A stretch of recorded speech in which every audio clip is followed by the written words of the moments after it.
Yo yo les potes, j'espère que vous allez bien. Yo Capet, comment ça va? Bah, écoute, ça va. Ça faisait un petit moment qu'on n'avait pas fait une émission tous les 2. Ça fait 3 semaines, je crois. Ouais, ça fait un petit moment. Je pense qu'on n'a pas été très feignants. Je pense que juste il y a eu l'été, les conférences, toutes ces choses qui sont un peu accumulées en même temps. C'est ça. Pour vous donner un petit peu de contexte, il y avait le THCC, du coup, une des conférences les plus attendues autour d'Ethereum. Comme d'habitude, c'est plus porté vers le milieu professionnel que le retail, particulièrement cette année, j'aurais tendance à dire. Donc, comme d'habitude, une conférence, des événements à côté. On a aussi fait le Nebular Summit, qui est une conférence dédiée à l'écosystème Cosmos. Et on va avoir l'occasion d'en discuter, justement. Donc, ça a été l'occasion pour nous de passer du temps ensemble, de faire le point sur tout. Et nous, revoilà. Non, en vrai, tout ce qui était conf, etc., c'était vraiment bien. Le fait, moi, de mon côté, par exemple, aussi de faire peut-être moins de live, moins de vidéos, etc., ça m'a aussi fait du bien, tu vois, Ouais, de parfois être capable de faire des pauses et tout dans le marché. Surtout quand c'est peut-être moins intéressant ou que tu as des convictions qui sont peut-être moins fortes ou moins claires, etc. Donc voilà, je pense que c'est bien qu'on ne soit pas nécessairement forcé à faire pour faire. Et maintenant, on est back. Et j'espère qu'on est back pour de bonnes nouvelles. J'ai ouais, je l'impression qu'on a pense. quand même des choses sympas là, quand même, qui arrivent. Semaine pro, ça va beaucoup bouger avec tout ce qui est MTGOX, avec les ETF Ethereum Spot Ethereum. tradable, avec. Il y a Donald Trump qui va parler aussi à la conférence Bitcoin 2024 de Bitcoin mémoire. 2024, le 27 Et juillet. donc Tout à voilà, fait. tout va un petit peu s'enchaîner. Donc voilà, on s'est ressourcé et on revient assez fort pour cette semaine qui risque d'être très très très mouvementée. Et voilà, j'espère que vous allez bien. Je vois qu'il y a des gens qui disent on a mal au wallet. Les gars, faut m'expliquer comment vous avez mal au wallet avec un BTC qui est genre à 7-8% de son ATH, Trop un d'alt. Ethereum qui est en force, un Solana qui est quasiment sur ses plus hauts de 2024. Bon, on n'y est pas, mais on rebondit assez fortement, etc. Donc toujours le même discours, hein. Hmm. C'est tout le monde veut prendre du risque pour make it, et au final, on se retrouve dans des trucs qui perdent peut-être moins à court terme, et on se trouve avec des périodes d'incertitude dans lesquelles, bah, en fait, ce qui performe le mieux, la plupart du temps, c'est quand même les large caps, donc Hmm. BTC, Ethereum, Solana, BNB, tous ces trucs-là. Donc voilà, après, j'ai rechargé doucement sur les alts, on en reparlera, etc.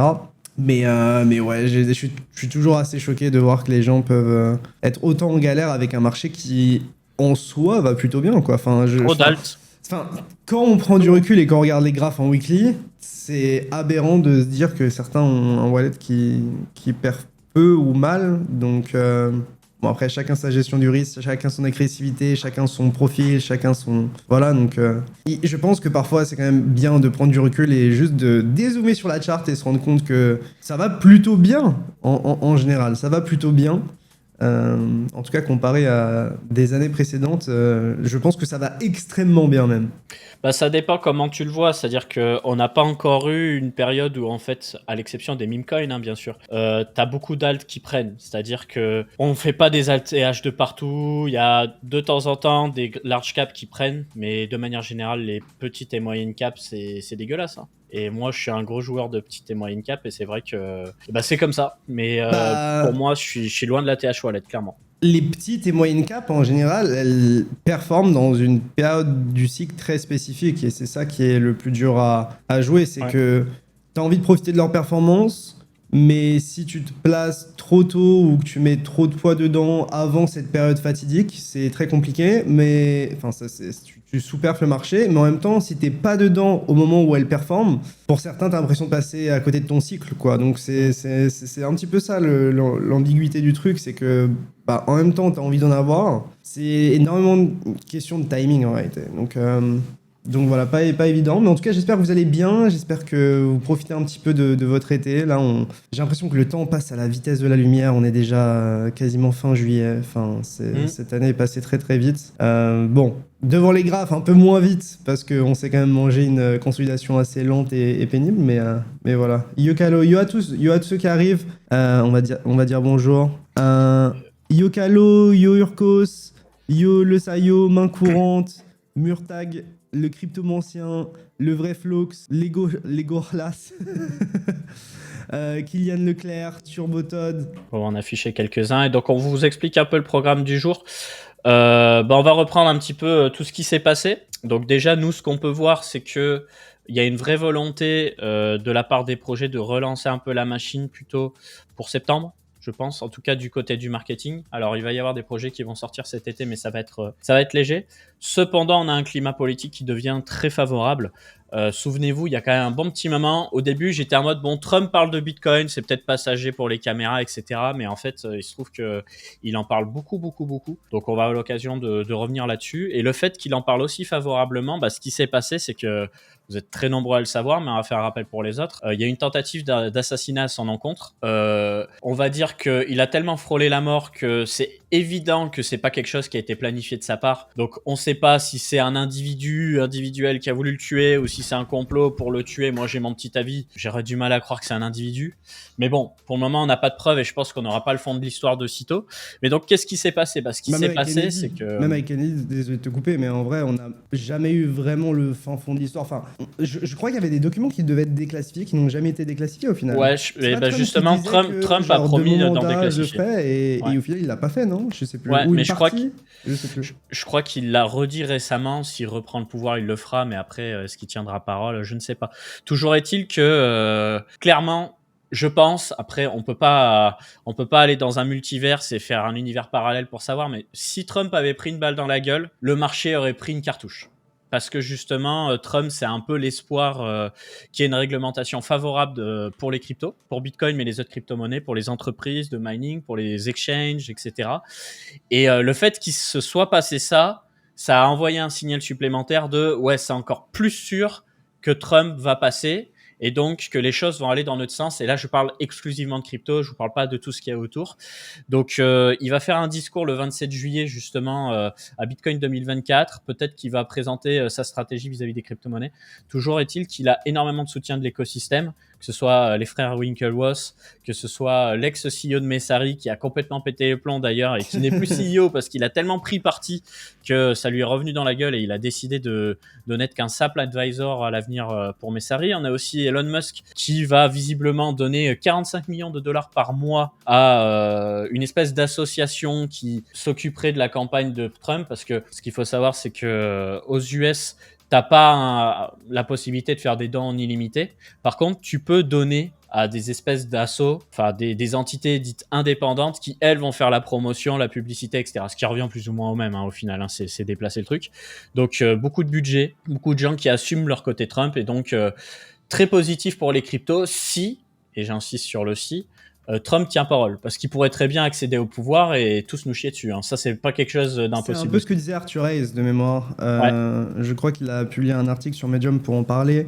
Il y a même Vitalik qui a pris un petit peu position en disant que voter avec votre wallet, c'est pas forcément la manière la plus intelligente de voter. Et je pense que tout s'entend en fait. Tout est une question de priorité et de est-ce qu'on vote pour soi ou est-ce qu'on vote pour une sorte de bien commun. Je dirais que la vérité est entre les deux. C'est ça en fait. Est-ce que tu votes pour ce qui est le mieux pour ton pays ou ce qui est le mieux pour toi, et est-ce que les deux sont compatibles ?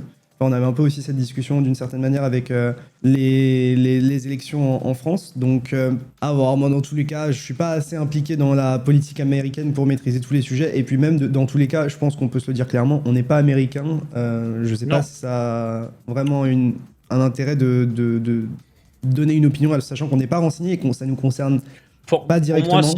Pour moi, si, parce que le truc, c'est que on est toujours dans les pattes des Américains, et donc si les Américains lead le truc, forcément derrière, ça envoie aussi un signal à nos institutions européennes, peut-être d'être plus clémentes vis-à-vis des crypto-monnaies, puisqu'aujourd'hui, nous, on est bon qu'à réguler, donc de toute façon, voilà. Mais ce qui est très dangereux, en fait, c'est que, imaginons Donald Trump perde, ce qui est peu probable actuellement. Ouais. Est-ce qu'on se retrouverait pas avec un gros retour en arrière quand même ? Parce que d'une certaine manière, on aurait plein de promesses qui voleraient en éclats. Et est-ce que d'une certaine manière, c'est quoi ? C'est les démocrates qui... C'est les démocrates. Enfin, Trump, il est républicain, et c'est les démocrates qui, genre, aujourd'hui, font des choses dans le sens des cryptos pour se faire élire, mais ont peut-être moins de conviction qu'un Trump. Clairement. Et donc, à ce moment-là, pourrait peut-être encore plus probablement rétro-pédaler sur certaines choses. Mais c'est ce qui se passerait. Et si ça se passe, Je pense qu'il y aurait une volonté de nombreux acteurs de s'intéresser à d'autres marchés, comme peut-être le marché européen, Dubaï, des petits paradis, on va dire des paradis opportunistes, peut-être la place de Hong Kong, Singapour, et j'en passe, tu vois. Donc voilà. Mais en tout cas, on a tout intérêt à ce que ça aille dans le bon sens côté US parce que ça ouvrira la voie pour le reste. Au moins pour les cryptos. Et du coup, est-ce que le marché price ça ou est-ce que. Oui, Enfin, si, oui. franchement, je sais pas. Moi, je pense que oui. Je pense que la preuve en est, quand Trump a pris la bastos dans l'oreille, le marché, il a pumpé. Et je Ouais, pense mais pas que en ce même soit une coïncidence. Ouais, mais enfin, je sais pas, parce que franchement, je sais pas. Franchement, je sais pas, dans le sens où il y a quand même. Pourquoi BTC pumperait significativement sur ça, alors que toutes les news relativement positives liées à Bitcoin ont déjà eu lieu ou ont eu lieu d'une Ouais, certaine manière. mais Enfin, là, en vrai, là, l'élection de Trump, elle serait encore plus positive pour le reste du marché que pour Bitcoin, non?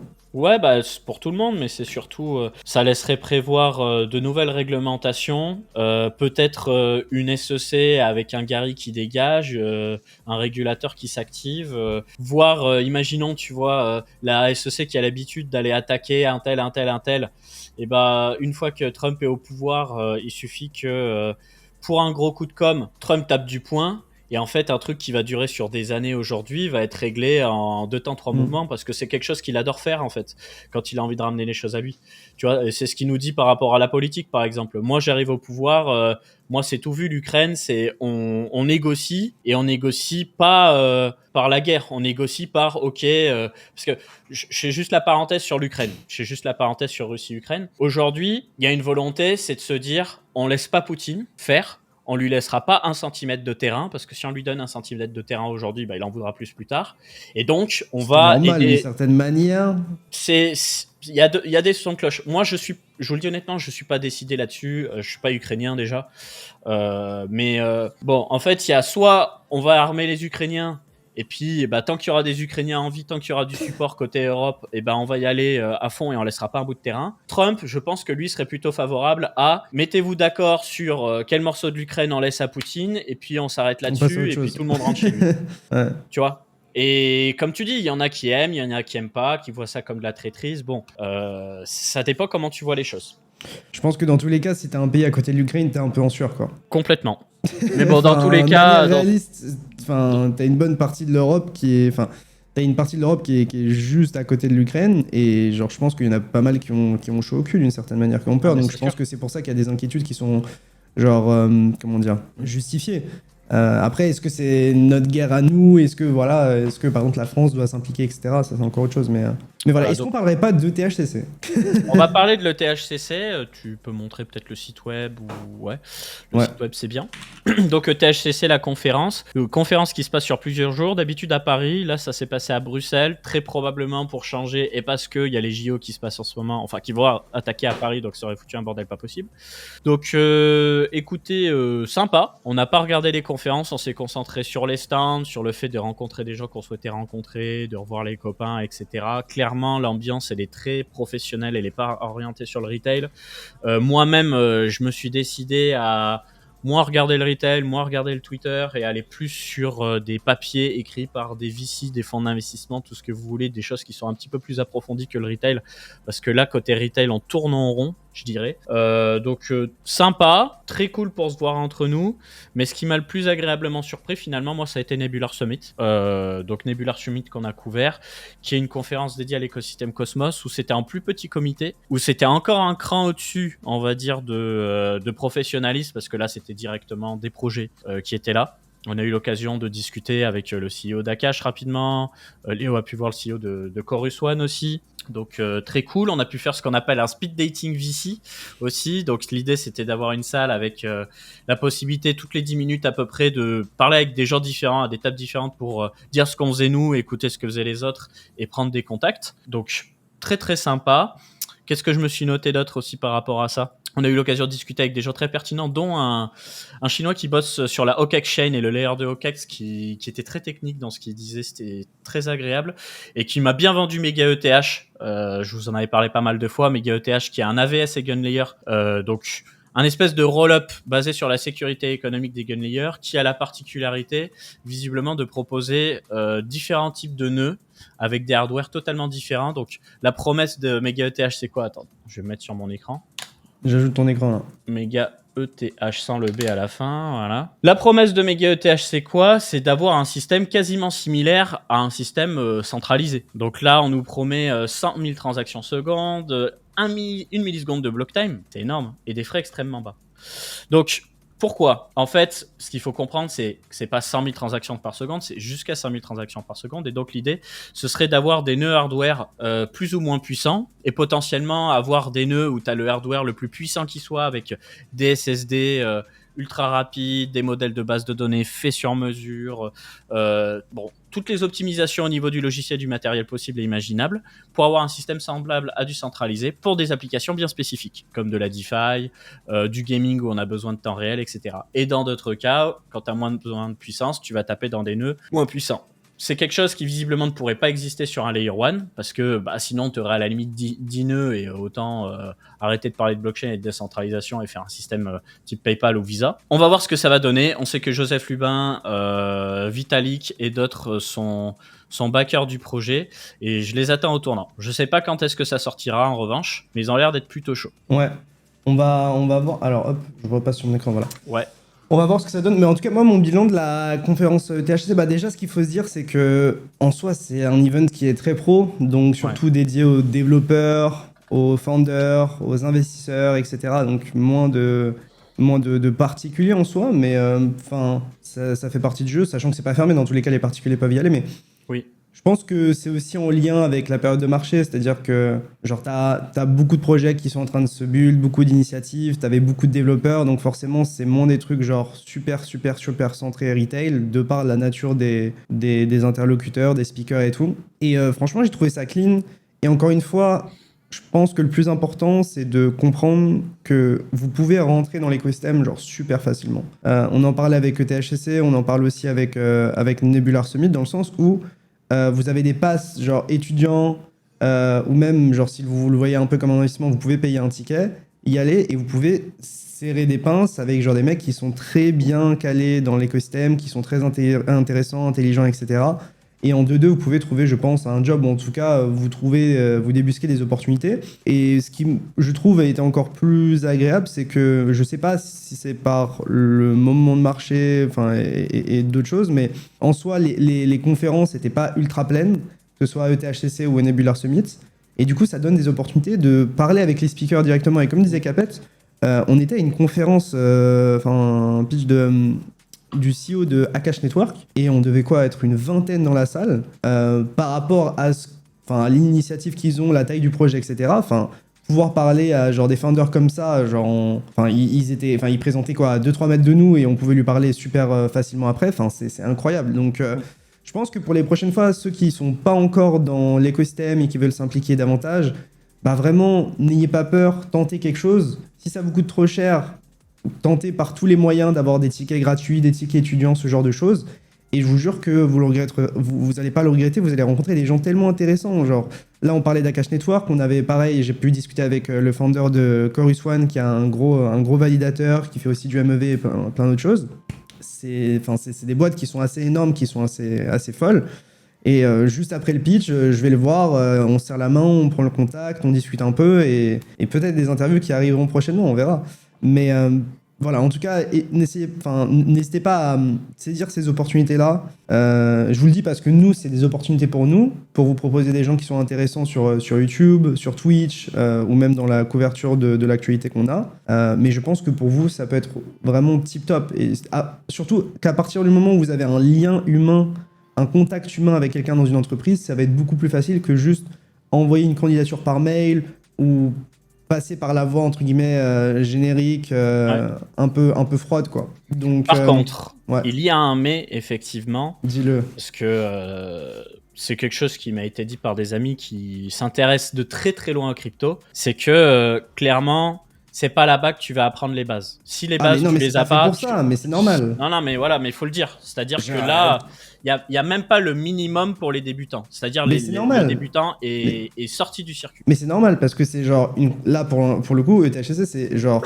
une conférence pour réunir la communauté Ethereum. Donc, c'est des gens qui sont déjà ultra éduqués, etc. Donc, par contre, si vous voulez observer un peu les nouvelles trends ou vous renseigner sur des sujets techniques qui sont un peu nouveaux, etc., pareil, tip top. Et je pense que Capet aussi a appris pas mal de choses là-bas ou a exploré des sujets qu'il n'avait pas explorés par le passé. Donc, voilà, je me répète un petit peu, mais très sincèrement, on n'est pas payé par ETHCC ou par Nebular pour dire ça. Peu importe l'event, tentez votre chance si jamais vous avez envie d'aller plus loin. Je pense que au pire des cas, ça vous fera une expérience et vous en tirez pas énormément de choses d'un point de vue contact, mais au moins vous découvrirez un peu plus de l'intérieur comment ça se passe. Et au meilleur des cas, peut-être que vous aurez des opportunités pour travailler dans l'industrie ou des opportunités business si jamais vous êtes un fondeur, que vous créez des choses, etc. Donc voilà, profitez-en, sincèrement. Allez en conférence si vous avez les moyens. Après Capet, tu peux dire à tes amis de se former sur Coin Academy. Tout à fait, c'est ce que je leur ai dit, mais justement là, on avance sur une formation d'initiation crypto en complément de ce qui a été fait sur Bitcoin et Ethereum. Et on va adapter le parcours aussi pour les débutants, je pense, parce que clairement, quelqu'un qui arrive sur Coin Academy qui n'y connaît rien ne sait pas par où démarrer. Et ça, je pense que c'est un problème. Il y a trop d'infos. C'est... Après, tu vas sur l'académie, tu choisis ton niveau ou tu Personne choisis une fait ça. formation. Personne Moi, je pense. Personne fait ça. Ok, bon, très bien. Non, mais Super. moi, je te dis, à chaque fois, j'ai des potes, ils savent que je stream le dimanche, ils me disent, j'arrive, je comprends rien, je me barre. Je vais sur ton site, je comprends rien, je me barre. Donc, moi, j'entends, hein, j'entends ce qu'on me dit, mais je parle de gens qui sont même pas à l'aise forcément avec l'outil informatique à fond, tu vois, de base. Ouais, mais c'est pour ça qu'après, t'as des formats genre vidéo. C'est comme ça que ça fait la différence. Mais après, au bout d'un moment, genre, enfin, il y a un pas qui doit être fait pour inclure le maximum de personnes, etc. Mais genre, il doit aussi avoir un pas de l'autre sens. C'est-à-dire que, enfin, je sais pas comment t'expliquer. Genre, il y a plein de sujets qui sont assez complexes où, en fait, au bout d'un moment, faut aussi une certaine volonté, tu vois. Genre, si tu veux t'y intéresser et être bon dedans, juste renseigne-toi, quoi. Genre, je sais pas. Genre, fais des efforts, et c'est pour ça que même en cherchant sur Google, tu trouves qu'une académie, tu trouves des youtubeurs, tu trouves des médias, etc. Et je pense que ça t'ouvre la voie. Mais en fait, la crypto, c'est par nature un sujet qui est assez technique, en fait. Donc, c'est pour ça que c'est pas forcément facile d'approche. Après, tu peux vulgariser avec du TikTok, de l'Instagram Reel, etc. Je pense que c'est à terme ce vers quoi on se dirigera aussi. Ouais. Mais en fait, je suis un peu... Personnellement, je sais pas ce que vous en pensez, mais je suis un peu le cul entre deux chaises, entre... On est un média et on doit inclure plein de gens. Et puis aussi, genre, mon parcours perso de, genre, ça fait 7 ans qu'on est dans l'industrie et, genre, c'est juste, genre, ultra fatigant de répéter 4000 fois des choses simples qui sont expliquées, genre, vraiment de manière compréhensible sur YouTube, sur Twitter, sur le site, enfin, partout. Même en nous excluant, tu vois. Donc, pas évident. Pas évident. Écoute, on va attaquer l'actualité, je pense. L'actualité, les fondamentaux. Et au final, si tu regardes même sur l'IA, genre l'IA, pour moi, c'est un sujet qui est assez technique et qui se rapproche de un petit peu la technicité qu'on peut retrouver sur les cryptos, d'une certaine manière, dans le sens où c'est quand même quelque chose qui est lié à la technologie, qui a du dev, etc.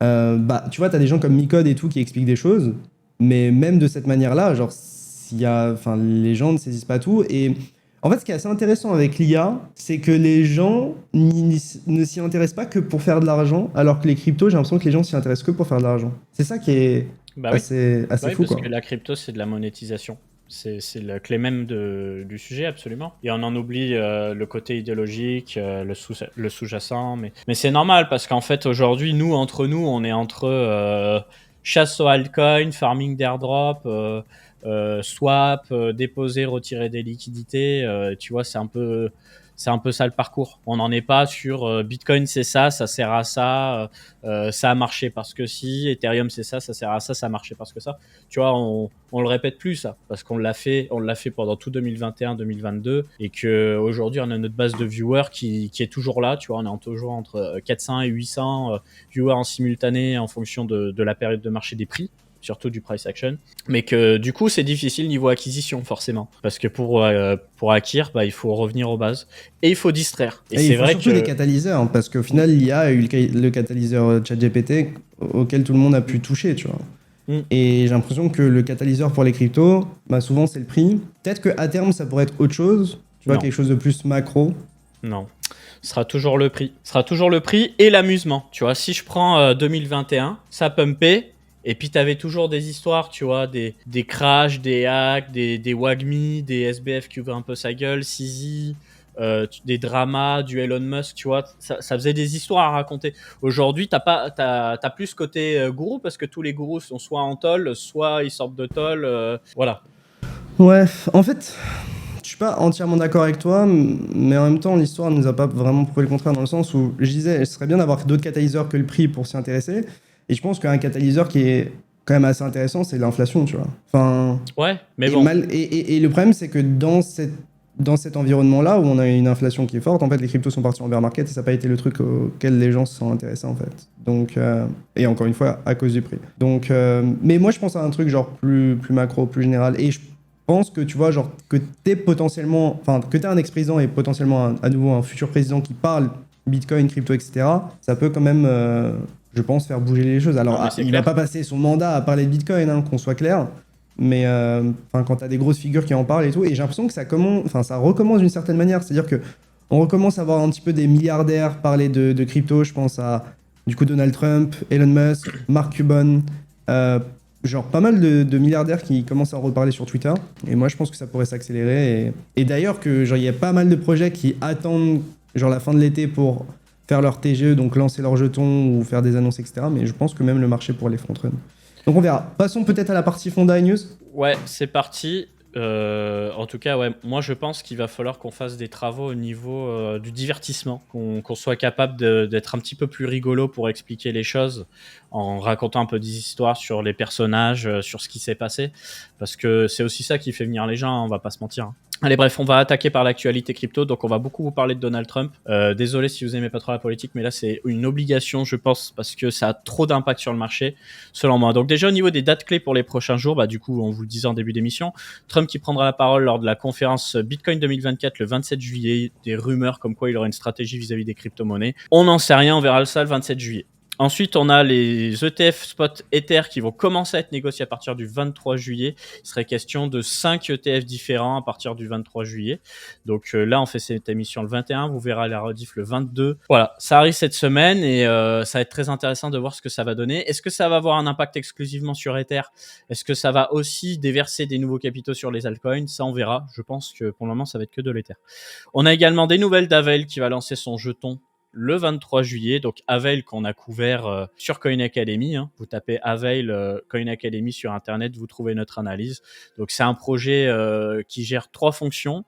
La fonction de disponibilité des données en concurrence à Celestia, Nexus Layer qui est un peu l'équivalent de Polygon Ag Layer qui peut faciliter l'interopérabilité entre les différents rollups et donc aider à l'amélioration de l'expérience utilisateur, et Fusion Security qui est un peu un concurrent d'EigenLayer. Donc il propose 3 fonctions principales avec un seul jeton à la clé, mais on peut quand même mettre en jeu d'autres jetons. C'est ce qui est mis en évidence ici par exemple pour le restaking avec du BTC, de l'Ether et d'autres jetons. Ensuite on a Polygon dont on entend très peu parler en ce moment, qui a son jeton originel Matic qui va migrer vers le jeton Pol, et ce jeton Pol servira à la sécurité de la chaîne Polygon Proof of Stake, mais aussi aux différents roll-ups de l'écosystème Polygon, potentiellement comme Polygon ZK-EVM, Polygon Midden, etc. etc. Malgré cette annonce, Polygon, on en entend très peu parler en ce moment. Nous, on a eu des bruits de couloir pendant cette THCC, comme quoi ils ont dépensé un paquet de fric et que du coup, ils ont plus la subvention facile comme avant. Je vous dis ça à voix haute, je ne tirerai pas la balle sur Polygon parce qu'on sait qu'ils sont capables aussi très rapidement de ramener les projecteurs vers eux. Mais c'est vrai que c'est effectivement très bizarre de se dire qu'on a très peu de nouvelles de Polygon Midden, qui est un roll-up qui n'utilise pas le VM, qui utilise la technologie ZK et qui est un peu un concurrent de Starkware finalement, avec des gens qui bossaient à la base sur une techno ZK qui ont été rachetés par l'équipe de Polygon, et puis depuis, on n'entend jamais parler sur les réseaux sociaux, on n'entend pas parler de testnet, etc. C'est un petit peu perdu. On sait aussi que Kraken, l'exchange, va démarrer les remboursements des clients MTGOX à partir du 23 juillet. Voilà. Donc, ça devrait durer 7 à 14 jours. Donc, est-ce que c'est déjà pricé? Est-ce que ça va créer de la pression vendeuse sur BTC, etc. Bah, ça, on va le voir sur le tas. Juste les 7 à 14 jours, en fait, c'est par rapport au tweet que tu avais ouvert. D'accord. En gros, ce qu'ils expliquaient dans leur communiqué le 16 juillet, c'est que d'ici 7 à 14 jours, ils démarrent les remboursements. Ils démarrent les remboursements des clients de MTGOX qui ont décidé de passer par Kraken pour se faire rembourser, de ce que j'ai compris. On pouvait passer par plusieurs exchanges pour se faire rembourser. Et du coup, Kraken en était un. Donc, à voir Est-ce que c'est une grosse partie via Kraken ou est-ce qu'il y a aussi d'autres exchanges qui sont assez massifs à ce niveau-là? Je crois que pour ce qui est de Kraken, c'était gros, c'était plusieurs milliards de dollars déjà.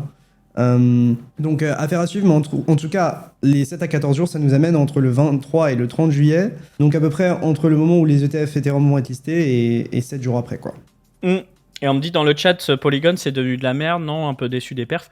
Bah en fait, ce qui se passe, c'est que Polygon initialement, ils ont eu comme stratégie de faire venir les gens vers leur chaîne Polygon POS, qui est une sidechain d'Ethereum et qui est pas un layer 2 d'Ethereum, mais ils se considéraient comme un layer 2 en disant vous verrez plus tard, on fera aussi des roll-ups, etc. Mais c'est deux chaînes différentes. Donc, si tu veux, côté utilisateur, ils ont poussé les gens à aller sur la sidechain et ils ont du mal ensuite à pousser les gens vers la ZK EVM. Et aujourd'hui, vous n'avez pas d'intérêt à aller sur la ZK EVM parce qu'ils n'utilisent même pas les nouveaux blobs d'Ethereum.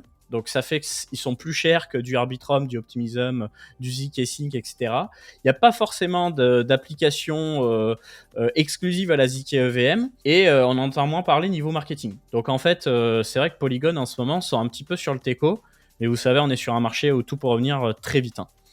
Donc, on va revenir rapidement sur le cas Donald Trump. Je suis tombé sur un trait de Twitter très intéressant, très complet tout à l'heure, qui faisait un petit peu l'état des faits. Donc, bon, la tentative d'assassinat s'est faite le 13 juillet.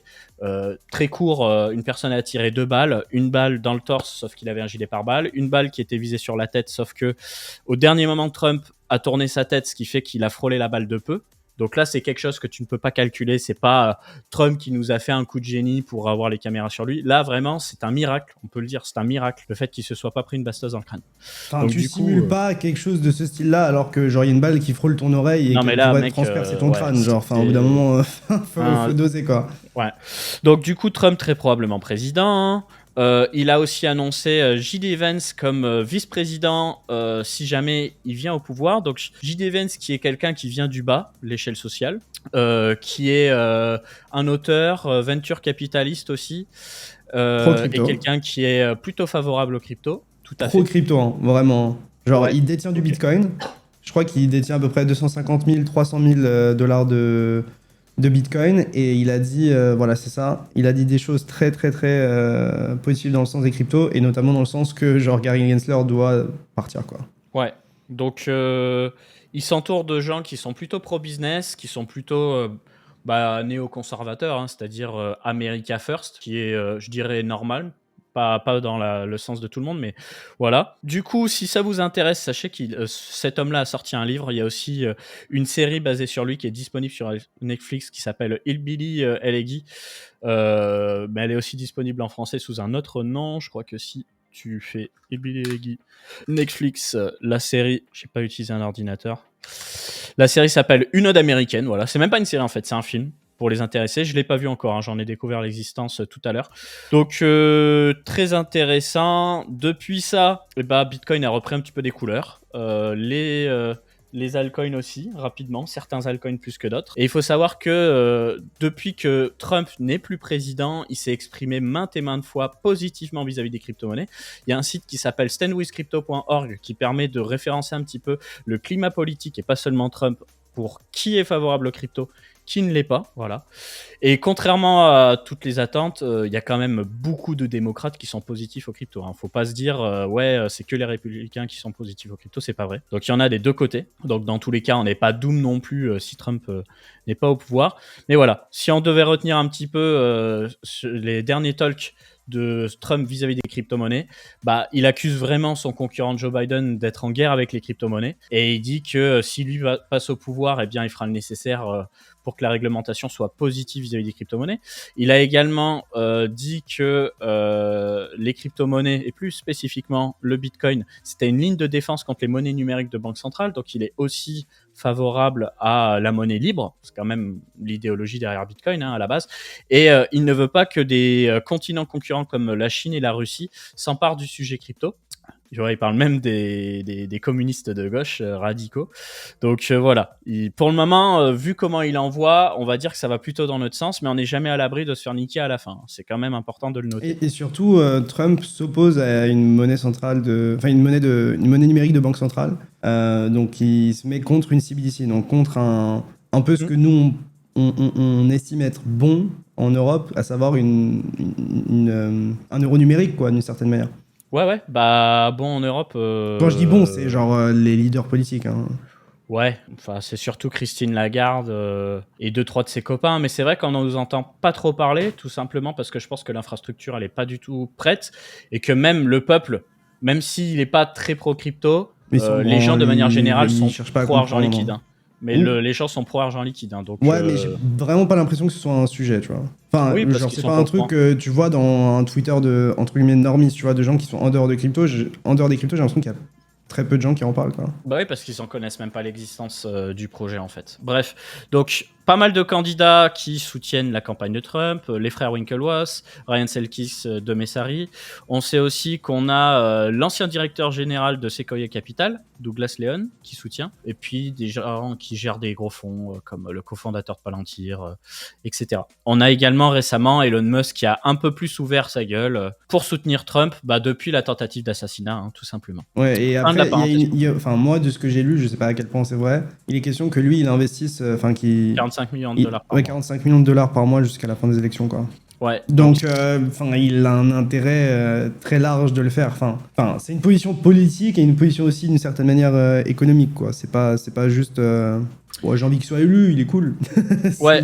Il y a un peu plus que Alors, ça, quoi. il faut comprendre aussi l'intérêt. Alors, ce que je vous disais tout à l'heure, pour ceux qui ont un petit peu zappé, qui n'ont pas tout écouté, aux États-Unis, les dons aux partis sont plafonnés, mais on a la possibilité de financer des organisations indépendantes, et ces organisations indépendantes, elles font la publicité pour les différents candidats. Donc, c'est là où va l'argent d'Elon Musk et compagnie. Ce qu'il faut savoir aussi, c'est que Trump s'est exprimé vis-à-vis des véhicules électriques en disant que il allait réglementer les véhicules électriques. Donc tu pourrais te dire, putain, bâton dans les roues pour Musk. Mais il y a aussi un deuxième son de cloche, c'est que potentiellement il pourrait réguler les véhicules électriques, mais surtout les véhicules électriques étrangers. Donc ceux fabriqués en Chine, etc. Et ça veut dire que s'il met encore plus les bâtons dans les roues aux véhicules électriques étrangers, en fait, il donne un bonus à Tesla, tu vois. Et donc à ce moment-là, Elon Musk a un intérêt économique à ce que Trump régule dans le sens où il vient foutre la merde chez les concurrents et lui a donné un avantage concurrentiel. En gros, par patriotisme, Elon Musk en profiterait, quoi. Absolument. Et puis probablement parce que ils font du biz ensemble et puis ils s'y retrouvent, hein. Entre milliardaires. Absolument. Ensuite, qu'est-ce que j'ai noté? On a encore une fois le PDG de BlackRock, Larry Fink, qui insiste sur Bitcoin. Alors c'est des choses qu'on a déjà entendues, mais je me permets de vous en reparler. Larry Fink qui nous dit Bitcoin c'est de l'or numérique. Il nous fait son trailer presque. C'est vachement bien pour lutter contre la dévaluation des monnaies. Forcément, il valorise aussi son iShare Bitcoin Trust qui est un peu en pole position, hein, si je dis pas de bêtises au niveau des ETF Bitcoin. Voilà. Et d'ailleurs, c'est l'occasion de vous montrer un nouvel outil disponible sur Coin Academy, fait avec amour par Léo. Quand vous allez dans l'onglet outils, vous avez ETF Bitcoin Spot données en temps réel. On fera probablement la même chose pour Ethereum plus tard. Et vous avez les données. Donc déjà, vous pouvez voir les net flow, donc les entrées et les sorties journalières. Donc vous voyez, il n'y a pas de trait qui est tracé. C'est le bilan entre les entrées et les sorties. Donc si on fait la somme de toutes les entrées et la somme de toutes les sorties et qu'on fait la différence entre les deux, ça nous donne genre le net flow. Et c'est un peu le bilan de ce qui est entré ou sorti au travers de tous les ETF qu'il y a. Et on voit d'ailleurs que sur les dernières semaines, on a eu beaucoup d'inflow. Ou en tout cas, enfin beaucoup d'inflow. Pas autant qu'au tout début, mais qu'en tout cas, même dans une période où on a un BTC qui retrace, ça a repris, on se retrouve avec des journées à 150, 200, 300, 400 millions, très régulièrement, qui rentrent sur les ETF, ce qui est très positif. Et vous pouvez voir du coup, le bleu foncé violet, là c'est iBit, ce sont les ETF de BlackRock. Et voilà, et iShares en fait, c'est une filiale de BlackRock, que BlackRock, de ce qu'on m'a dit, a acheté après la crise des subprimes autour de ce moment-là. Et du coup, iShares, c'est genre leur bras armé pour tout ce qui est ETF en fait. Merci beaucoup pour l'info, je ne savais pas du tout.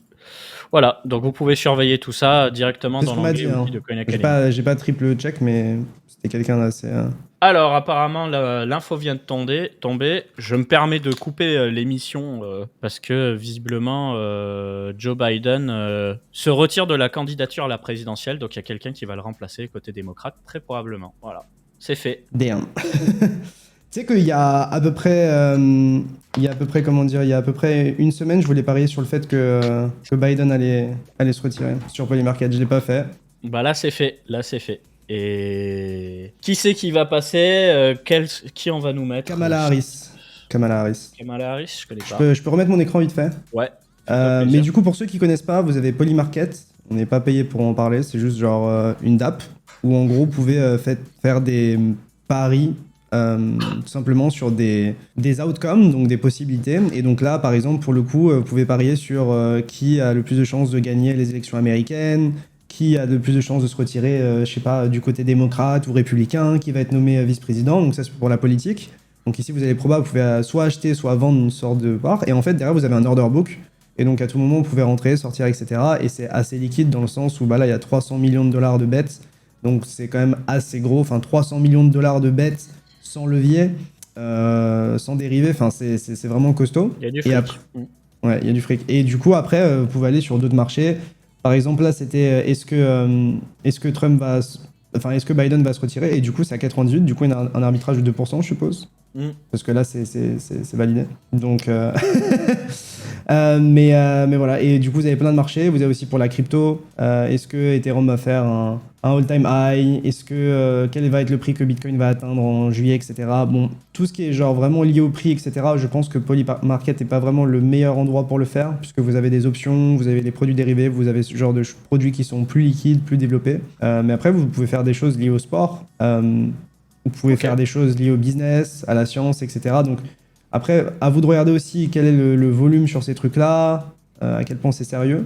Mais en tout cas, je sais que pour la partie politique, ils sont très sérieux et c'est surtout qu'il y a de la size, quoi. Il y a beaucoup de bets, donc il y a de la demande, le marché est liquide, etc. Donc moi, j'ai pas encore testé purement, mais ce qu'il faut savoir, c'est que si vous regardez sur les données on-chain, bah, en tout cas, ça se bouge pas mal et on me dit dump.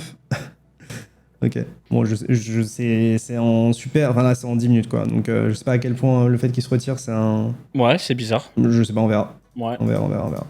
Je te laisse te remettre sur mon écran du coup. Ouais. Du coup, bah, ce que je vous disais tout à l'heure, hein, voilà, il y a le Matic de Polygon qui va migrer officiellement vers le pôle le 4 septembre. Donc, petite information supplémentaire. Si vous êtes utilisateur de Polygon POS, donc la sidechain, vous n'avez rien à faire. Si par contre vous êtes utilisateur Ethereum ou Polygon ZKEVM, vous avez des Matic, vous allez devoir les swapper via un contrat intelligent entre du Matic et du Pol. Voilà.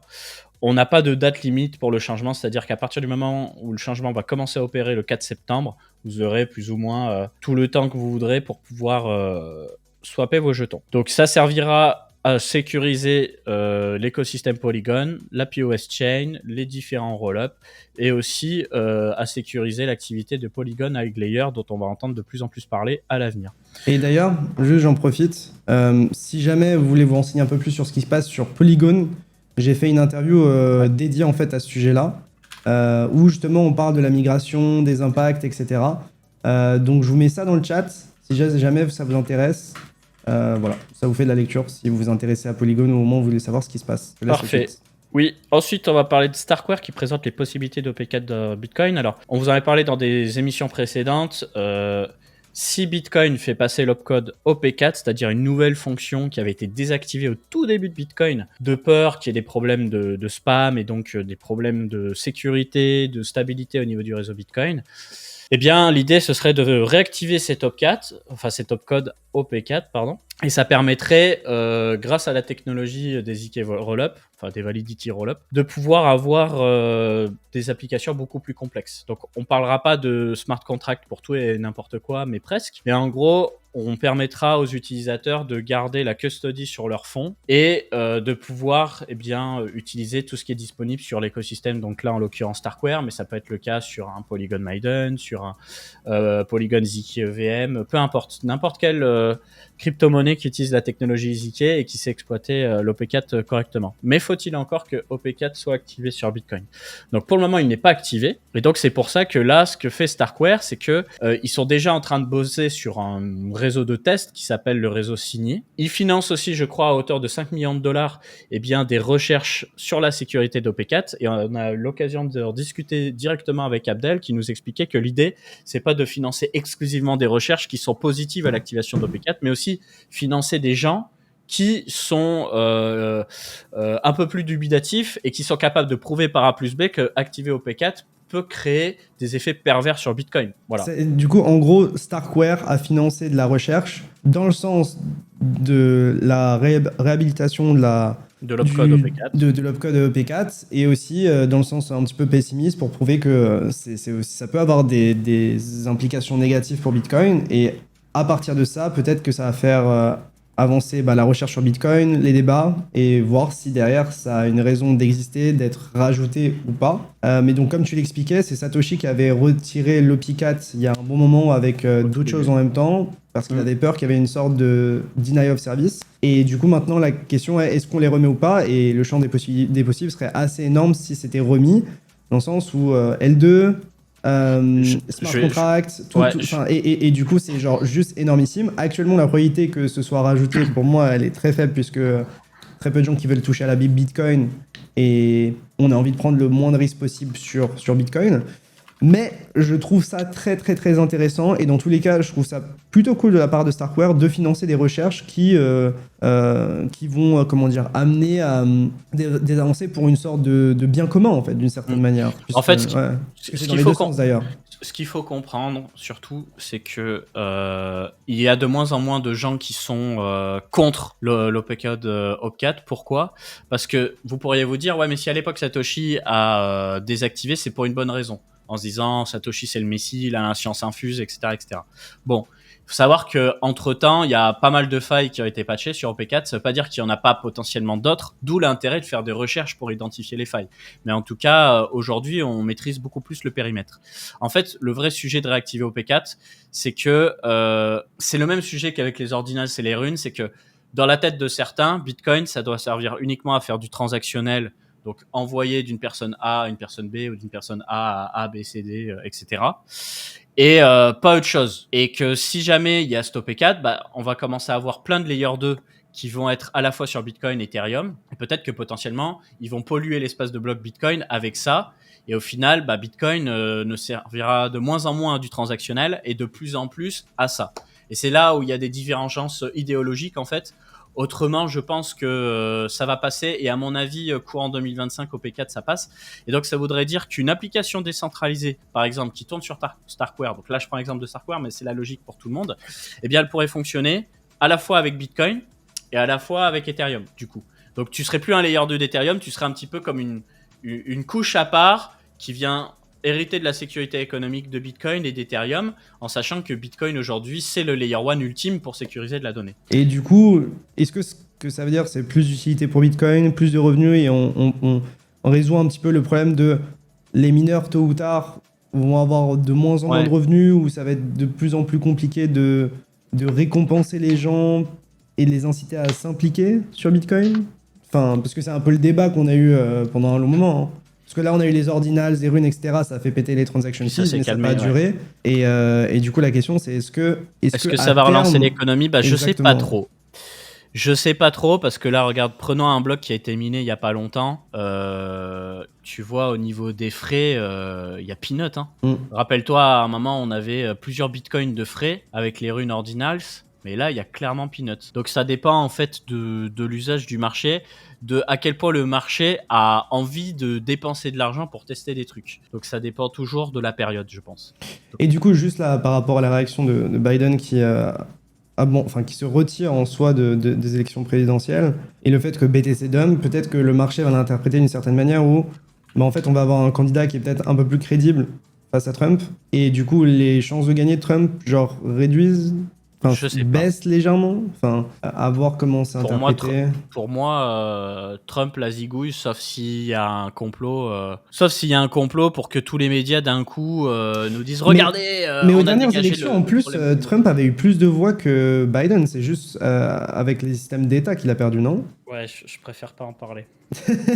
Je fais partie des complotistes qui pensent que peut-être, j'insiste sur le peut-être, j'en suis pas sûr, peut-être que les élections américaines ont été truquées à ce niveau-là, ouais, voilà. Mais bon, on refait pas la démocratie, hein, c'est comme ça. En tout cas, là, pour le moment, Trump s'en sort bien, et puis on verra bien, peut-être qu'elle est bien, cette candidate aussi. Moi, je t'avoue, je la connais pas. Donc, pour le coup, ça se trouve, on va avoir des bonnes surprises, hein. Ouais. On va surveiller ça. Est-ce qu'on n'en profiterait pas pour remercier le partenaire de cette masterclass? C'est une excellente idée, Léo. Donc notre partenaire DYDX qui a lancé sa V5 il y a quelques jours, qui a en fait une amélioration de la V4, on reste sur la DYDX Chain sur Cosmos, et qui apporte de nouvelles fonctionnalités pour améliorer la rapidité d'exécution des transactions, la possibilité d'annuler les ordres par lot. On peut présenter en vidéo. Ouais, mais aussi les marchés isolés, et effectivement on peut présenter ça en vidéo.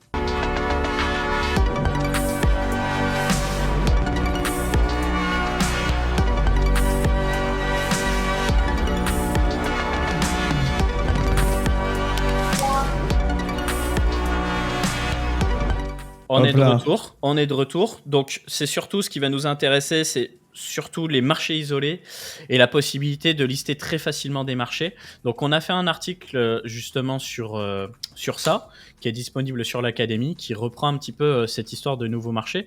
Donc, déjà, on vous explique l'avant, c'est-à-dire le fait qu'il y avait exclusivement des marchés croisés, et l'après, la possibilité de choisir d'avoir des marchés isolés. Alors, la différence, c'est quoi? C'est que quand tu as des marchés croisés, tu utilises ton capital pour tous les marchés. Donc, si tu commences à prendre des risques sur certains marchés et que tu en as un dans le lot qui part complètement à la cave, tu peux te faire liquider ta position en entier.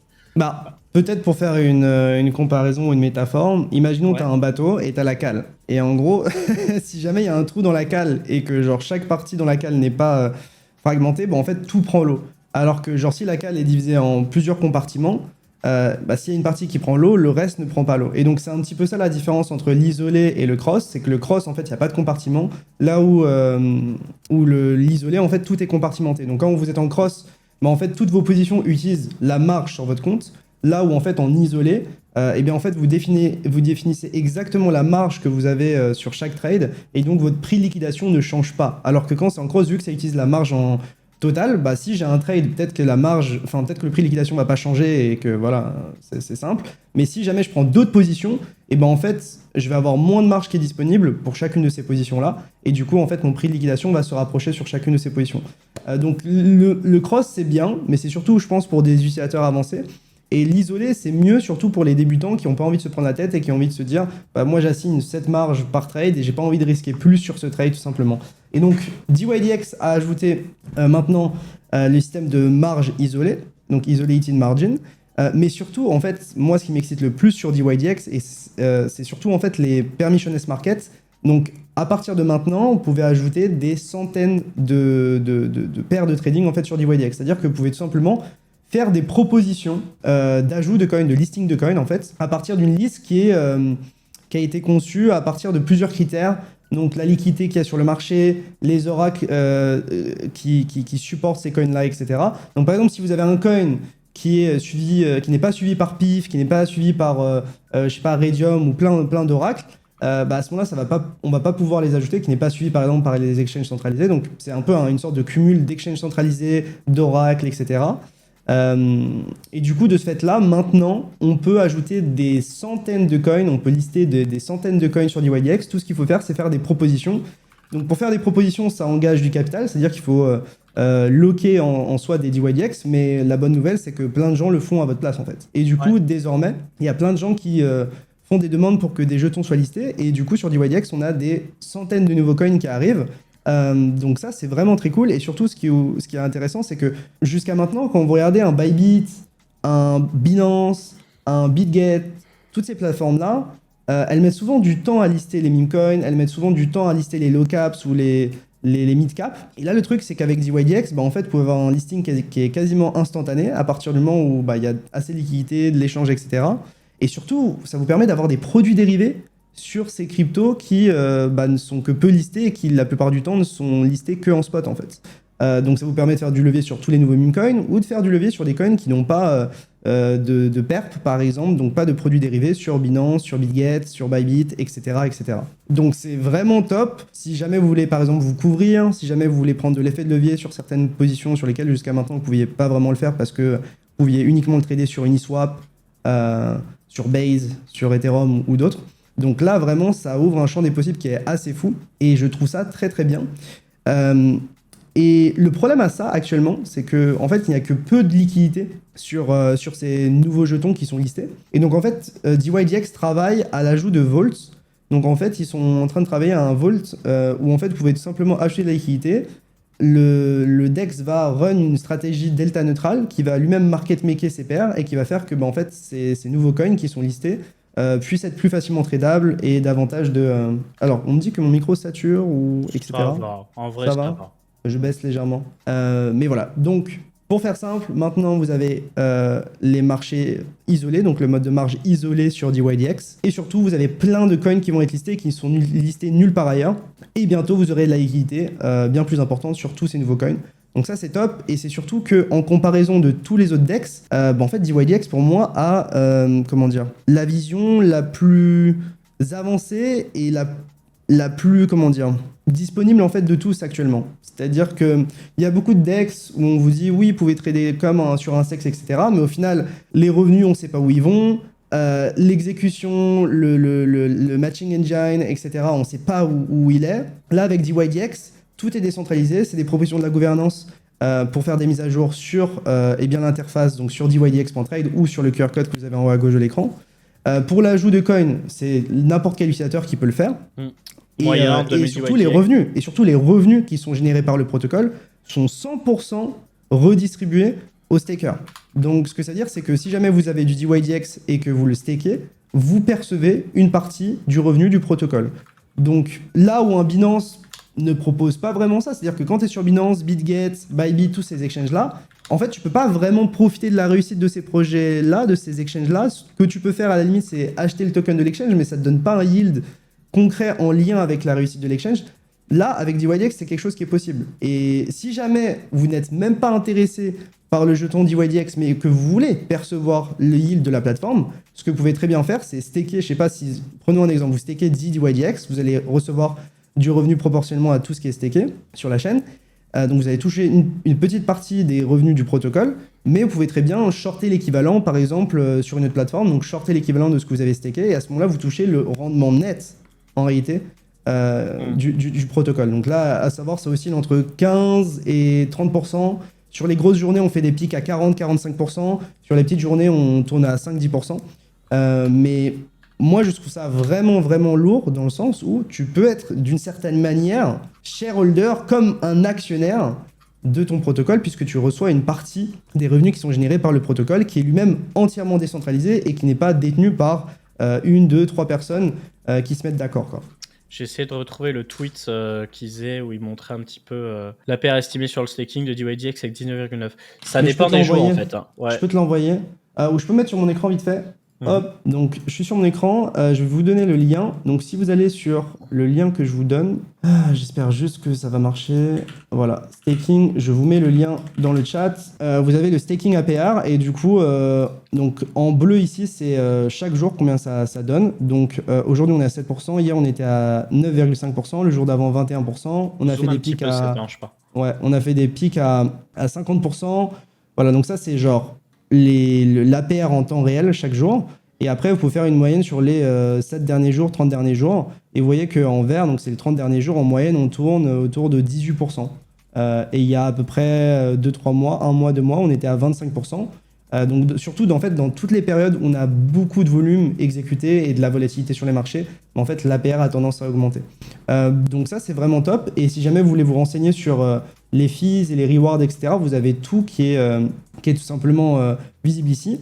Et donc, les revenus que vous touchez avec le staking, donc en stakant les DYDX, provient des trading fees, donc des frais que les gens payent en tradant sur DYDX. Et ça aussi, c'est entièrement transparent et visible, et donc c'est directement lié avec l'APR. Et donc, vous voyez par exemple que ici, il y a quelques jours, on avait 150 000 $ de frais qui étaient payés, 205 000, etc. Aujourd'hui, 50 000. Et donc, vous avez tout ça de transparent. Et derrière, ce que vous allez toucher dépend évidemment d'à quel point les gens trade dessus et à quel point, en général, le marché est volatile, puisque plus de volatilité est souvent égal à plus de volume. Donc le fric sort pas d'un chapeau. Voilà, et vu que les frais sur la plateforme, donc les gens qui trade sur la plateforme payent leurs frais en USDC, le yield que vous le touchez en USDC. Donc, imaginons que 100% des jetons sont stakés et que sur une journée, il y a 100 000 $ de frais et que moi, j'ai 10% des DYDX qui sont stakés, je vais toucher 10% du revenu du protocole et donc je vais toucher 10 000 $ pour le coup. Merci pour cette petite explication. Vous avez tous les liens. J'espère que voilà, c'est très focus trading, etc. Oui. Mais pour tous les gens qui sont amoureux de DeFi et de la décentralisation et de ce quoi on doit vers tendre, je pense que vous comprenez à quel point DYDX est très concret et s'approche de ce que beaucoup de protocoles devraient être, tu vois. Je me dis pourquoi un Uniswap n'est pas comme ça. Aujourd'hui, un Uniswap n'est pas comme ça parce qu'on a le régulateur américain et parce que et la fondation Uniswap ont peur de faire certains moves. Mais pour moi, vraiment, DYDX est en avance sur tout le monde. Ils sont hyper avant-gardistes sur plein de choses. Et moi, je trouve ça assez ouf. J'espère juste qu'ils vont résoudre quelques problèmes de liquidité, etc. Parce qu'aujourd'hui, ce qui est très liquide, très tradable avec de la size, c'est sur BTC, Ethereum, Solana. Tout le reste, c'est tradable si jamais vous avez des petits comptes, etc., mais pas des énormes comptes. Mais avec les vols qui arrivent, je pense qu'on va avoir beaucoup plus de liquidité sur toutes les paires qui viennent de sortir. Donc voilà, j'espère que c'est compréhensible. Pour ceux qui ont envie d'essayer, vous avez le QR code en haut à gauche de votre écran qui vous permet d'accéder tout simplement à DYDX avec notre lien de parrainage, puisque, comme j'expliquais, cette masterclass est sponsorisée et donc supportée, soutenue financièrement par DYDX. Et évidemment, on ne le ferait pas si on n'aimait pas un minimum la plateforme et qu'on ne tradait pas dessus. Donc voilà, moi ça fait à peu près 1 an et demi, 2 ans que je soutiens très activement DYDX et je trouve qu'ils ont fait de grands pas, de grandes avancées. Juste les choses prennent du temps et voilà, j'espère que les gens apprécieront DYDX. Dans tous les cas, moi je suis très content qu'il y ait un acteur aussi sérieux pour amener cette vision, tu vois. Et d'une certaine manière, ils prennent aussi des risques. Et c'est toujours agréable de discuter avec des gens qui sont sympas, puisque Charles Dossi et Artem de la Foundation sont super cool. Hein. Honnêtement, ça fait plaisir. On reprend sur l'actualité. Je sais pas si on est sur mon écran. Tu t'es muté, Léo? On ne t'entend plus. Ah mince. Et je vous mets juste l'interview que j'ai fait avec Charles. Voilà. Je vous mets l'interview que j'ai fait avec... Merde, pas la bonne, c'est celle-là. Je vous mets l'interview que j'ai fait avec Charles, qui est donc le CEO de la fondation DYDX, dans le chat. Donc c'est 1 heure où on explique un petit peu ce qui se passe du côté de DYDX et surtout où Charles vous présente un petit peu tous les enjeux et la roadmap en fait de DYDX, tout simplement. Je repasse sur ton écran. Ouais, c'est reparti pour l'actualité. Donc, succinctement, on a Grayscale qui a lancé un fonds centré sur l'intelligence artificielle avec pas mal de jetons. Donc, on a du BitTensor, Filecoin, LivePioneer et Render. Il n'y a pas d'hackage dedans. Mais voilà, l'idée, c'est de proposer une exposition facile au crypto X intelligence artificielle. Et je voulais terminer sur cette information qui est hyper importante, je pense. Et surtout, l'histoire qu'il y a derrière, parce qu'on l'a moins couvert et je pense qu'elle est intéressante aussi. C'est le gouvernement allemand qui s'est débarrassé de nombreux bitcoins. En réalité, quasiment 50 000 bitcoins récemment. Ça a pu participer au dump récent du BTC. Et en fait, l'histoire, je ne la connaissais pas. Mais en gros, tu avais une chaîne de sites qui s'appelait Movie2K, qui étaient en fait des sites où tu pouvais consommer des séries, des films, etc., qui étaient piratés. Ça a tourné entre l'année 2008 et l'année 2013. Et en fait, les gens qui étaient derrière ces sites, qui permettaient d'avoir accès à ces films piratés, ont transféré les revenus gérés via les abonnements et la publicité en Bitcoin. Sauf que c'était au tout début de Bitcoin. Ça leur a permis d'accumuler un joli pactole de 50 000 BTC et visiblement le gouvernement allemand a pu saisir ces BTC. Et en vendant les BTC, ils se sont encaissés 2,8 milliards de dollars. Donc l'opération, elle est quand même bien foutue. Peut-être quelque chose à rajouter aussi, de ce que j'ai compris, le fait de vendre les BTC liés à cette saisie, c'est pas de ce que j'ai entendu, c'est pas une volonté d'être anti-Bitcoin, d'être bearish sur Bitcoin, c'est plutôt une obligation légale d'une certaine manière. C'est-à-dire qu'au bout d'un moment, genre, peu importe la saisie, le gouvernement saisit et liquide pour récupérer du cash par rapport à ces saisies-là. Donc, je pense pas que l'Allemagne soit spécifiquement anti-crypto ou quoi que ce soit. C'est juste que tout comme ils saisissent des tableaux, ils saisissent des maisons, ils saisissent des voitures, ils saisissent des bitcoins, eh bien au bout d'un certain temps, ils les liquident pour derrière les utiliser au profit des citoyens allemands ou du gouvernement allemand, je suppose. Et du coup, pour ceux qui n'étaient pas là dans les émissions précédentes, je tiens à vous rappeler aussi que sur n'importe quelle page du site Coin Academy, vous avez la possibilité très rapidement, donc là je restais sur cette page-là, d'ouvrir l'agent K, qui a un petit robot IA qui pour le moment vous permet simplement de cliquer sur des prompts préconstruits, mais qui plus tard vous permettra de faire des prompts personnalisés un petit peu à la manière de ChatGPT. Et vous pouvez utiliser cet outil pour pouvoir très rapidement résumer les contenus que vous lisez. Donc au début, la requête peut être un tout petit peu lente parce que vous allez être la première personne à faire la requête sur cet article précis. Mais si vous êtes plusieurs à faire la requête, et ben normalement ça va s'exécuter hyper rapidement parce qu'il y aura une mise en cache de fait. Voilà. Donc on commence à expérimenter des choses avec de l'IA et on bosse sur pas mal de choses sur Coin Academy aussi pour rendre l'expérience encore plus agréable à l'avenir.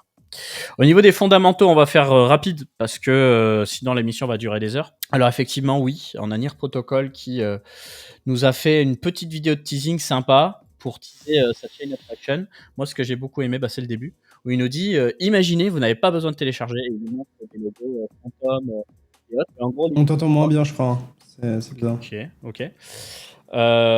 L'idée, c'est de proposer une expérience où tu aurais une interface utilisateur, donc un site web, et la possibilité d'interagir avec n'importe quel type de blockchain, que ce soit du Bitcoin, de l'Ether, du Solana, du Cosmos, peu importe, et que tu n'aies pas à retélécharger à chaque fois des nouveaux wallets, à re-signer, etc.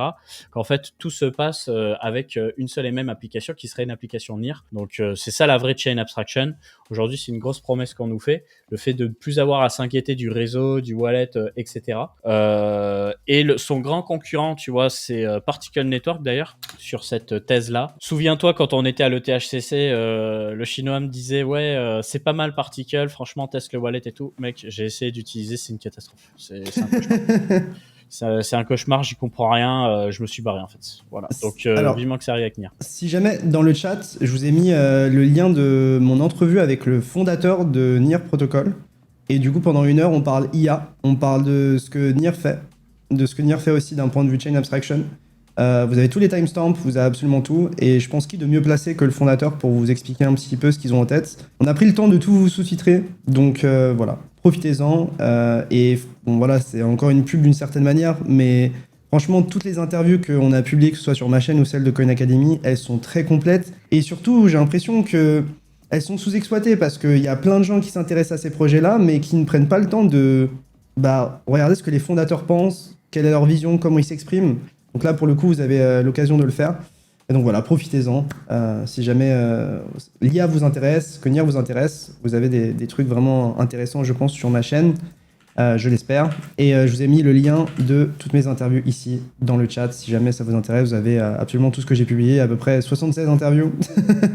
Que ce soit avec Aleph, Hyperliquid, DYDX, Anchor, Tada, avec Ledger, avec des créateurs de fonds, des créateurs d'ETF, d'autres projets IA, avec le fondateur de Axelar, le fondateur de Morpho, un mec qui travaille en crypto chez Vanek, qui ont eux-mêmes un ETF Bitcoin, bientôt Ethereum. Enfin bref, hyper étoffé, profitez-en. Et le chinois me dit c'est qui le chinois? C'est lui, voilà. Si jamais, donc il bosse chez OKEx sur le Layer 1 OKEx et le Layer 2 qui est un profil assez technique. Très très sympa, franchement, grave kiffé, discuter avec lui. Ensuite, parenthèse, on a eu un bug mondial sur Windows, rien à voir avec les cryptos, mais il y a une entreprise spécialisée en sécurité qui s'appelle CrowdStrike qui a poussé une mise à jour de sécurité comme elle a l'habitude de le faire sur des systèmes Windows pour entreprises. Et ça a foutu tout par terre avec écran bleu, ça a empêché des aéroports de tourner correctement, des entreprises, etc., etc. Ça a été un vrai bordel. Ça a eu un impact monumental et ça nous prouve à quel point que la centralisation, c'est très pratique pour pouvoir avoir accès rapidement à une information ou déployer rapidement. Mais ça peut aussi avoir des effets de bord assez terribles. Ensuite, au niveau des sorties, donc il y a pas mal de choses qui vont se passer. Je vous invite à suivre le compte LayerGG officiel sur Twitter, qui publie très régulièrement un calendrier de ce qui arrive. Et donc, ce qu'il faut retenir surtout, c'est qu'on va avoir le TGE d'Avail et de ZK-Link pour le mois de juillet. Le mainnet de Babylon également, en concurrent des Gunlayer. On a Berachain qui sort son TGE également. Alors, je sais pas ce que ça va donner en termes de valorisation, mais à mon avis, ça va être une boucherie. Quoi d'autre ? Pas mal de testnets aussi, sur des projets IA notamment. Movement. Oui, tout à fait.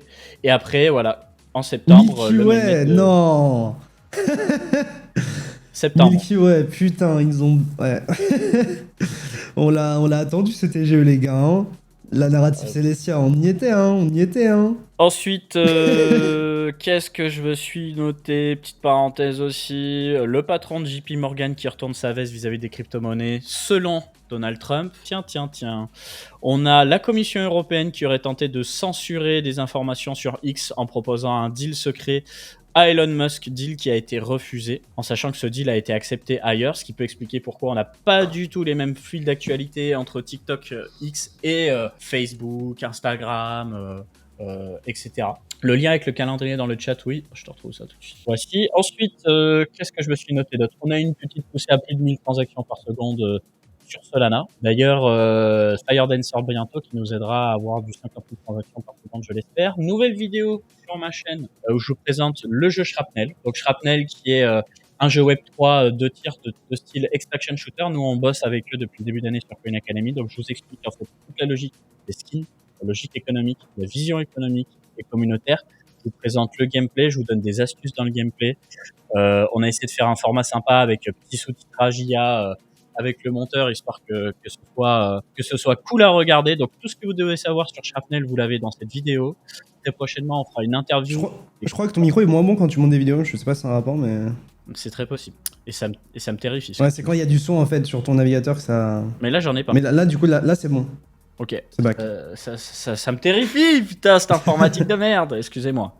Voilà, donc n'hésitez pas, hein, la petite vidéo Shrapnel où je vous parle de tout ça. Voilà, comme d'habitude, déjà pour me dire que c'est de la merde parce que c'est du Web3. C'est pour ça que à l'avenir, tout ce qui va être jeu Web3, je vais vous le présenter sur ma chaîne crypto, le temps qu'il y ait du mieux pour les jeux Web3, parce que si tu leur montres pas Counter-Strike, Call of Duty, tu te fais chier dessus. Donc j'ai capitulé, j'arrête de lutter sur ma chaîne principale. Pour ceux qui ne le savent pas, j'ai une chaîne dédiée au gaming qui n'a rien à voir avec la crypto de base, de 148 000 abonnés. Voilà, et que je laisse un petit peu en suspens en ce moment justement, parce que je suis très très concentré sur la partie crypto. On a IoTex, un Layer 1 dédié à Depin qui a annoncé une 2.0 avec une nouvelle tokenomics. L'idée c'est de proposer un layer modulaire, un layer avec du restaking pour que n'importe quel projet Depin puisse s'y brancher, ce qui en fait le concurrent principal de Peak Network.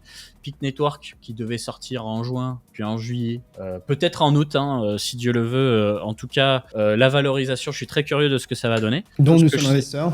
Nous sommes investisseurs sur Peak Network, tout à fait. Et IoTex aujourd'hui a sorti tous ses jetons et on a un demi-milliard de dollars de capitalisation. Donc soit Peak Network sort sur un timing de zinzin à une valorisation mirobolante et c'est tant mieux pour nous, on mange bien avec Léo, soit on vient Après, suivre IoTex, ce que ça ça date. dit IoTex.